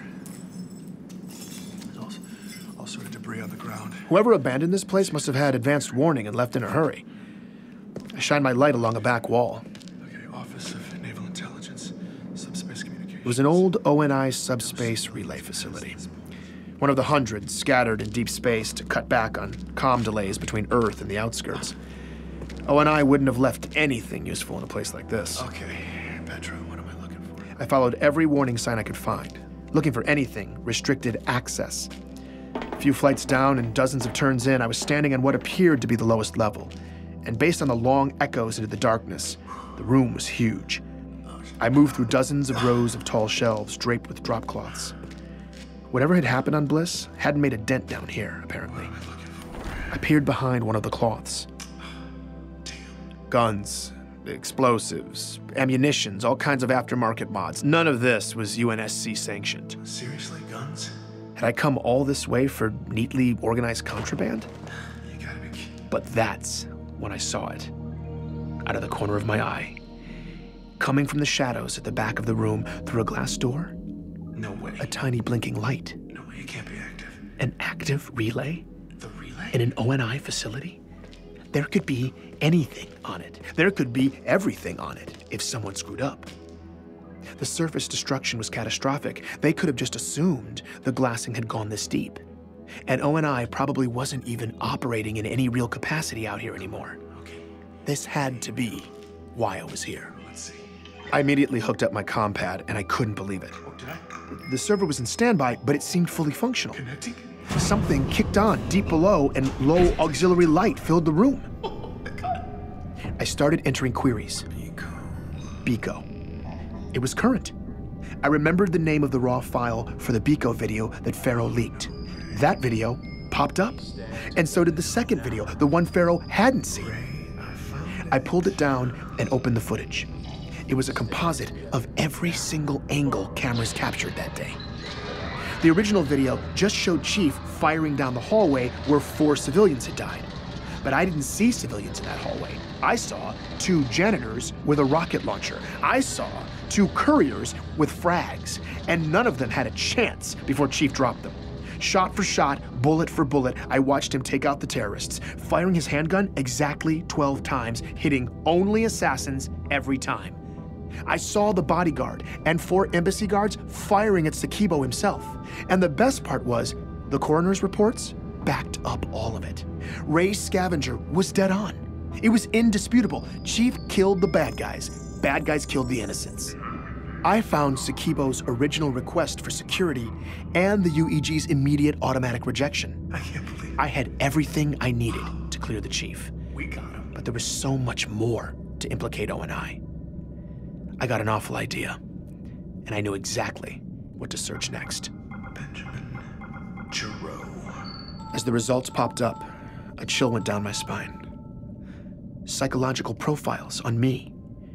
Conversations between Sully and his bosses. Bullet point lists of my pressure points and relationships. This was making me nauseated. I downloaded the files, but I couldn't read it. Oh, no way. I scrolled through my interviewees. Gabriela Dvorak's real military jacket, 2524, she was on Dwarka. She'd never set foot on the planet where she supposedly liberated a young John. The war camp survivor Thomas Wu, the man who also lied about there being camps on John's planet, ONI chose the carrot over the stick with him. They promised to fund more memorials and awareness campaigns for survivors of the insurrectionist camps that Thomas and countless others endured. I found the actors, too. Walker, I see you, bastard. Paul Gustafson, a.k.a. Jacob Walker, was in there. His acting resume, personality notes, agreements to surrender existing work and retire. And then I found Dion, or Simon Kensington. There was even video of him rehearsing, tweaking his Dion delivery, responding to whatever prompts his O&I handler was giving. As I listened to him discuss my emotional vulnerabilities, my nausea turned to rage. Bastards. But when it came to the story I'd never wanted to hear, Anthony's story of the Spartan program, I realized I was still scared to see hard evidence to prove the rumors. But I went for it. I quickly found myself looking at highly classified assignments pushed to ONI scouts in 2516. Queries and requisitions from planet after planet, weighted toward the outer colonies. And then the qualifications for the Spartan 2 program. A list of physical and mental criteria, genetic compatibility with a slate of augmentation procedures, and optimal age. 6 years or younger. I did one last search. John 117. There he was, on a list in 2517. I began to follow his name on a trail of documents that continued past the day his parents thought they'd buried him. The progress reports, written by scientists, language you'd use to describe an expensive technological prototype. But they were talking about a child. They had done that to a hero. To my hero. And countless other children. I was just digging in when, what the hell was that? Corrupted files started hitting my compact. I immediately disconnected from the server and checked the files. They were fine. Oh, thank God. Then, it just shut down. Wait, no. Oh, no. I was terrified. Had I gone over Petra's 72-hour window? Had O&I just caught me looking? I checked the time. Okay. I was fine. Okay, I'm fine. But then, what was that? I looked at the server one more time. That little standby light? It was glowing brighter, pulsing at me. I was starting to lose it, but it didn't matter. I had what I needed, and the storm was over. I emerged from the bunker. It was time to leave this sad, ashy nightmare behind. As I trekked back across the wasteland, I stepped with more confidence. I knew this terrain now, and I had ONI right where I wanted them. Please, join me for the next episode of Hunt the Truth.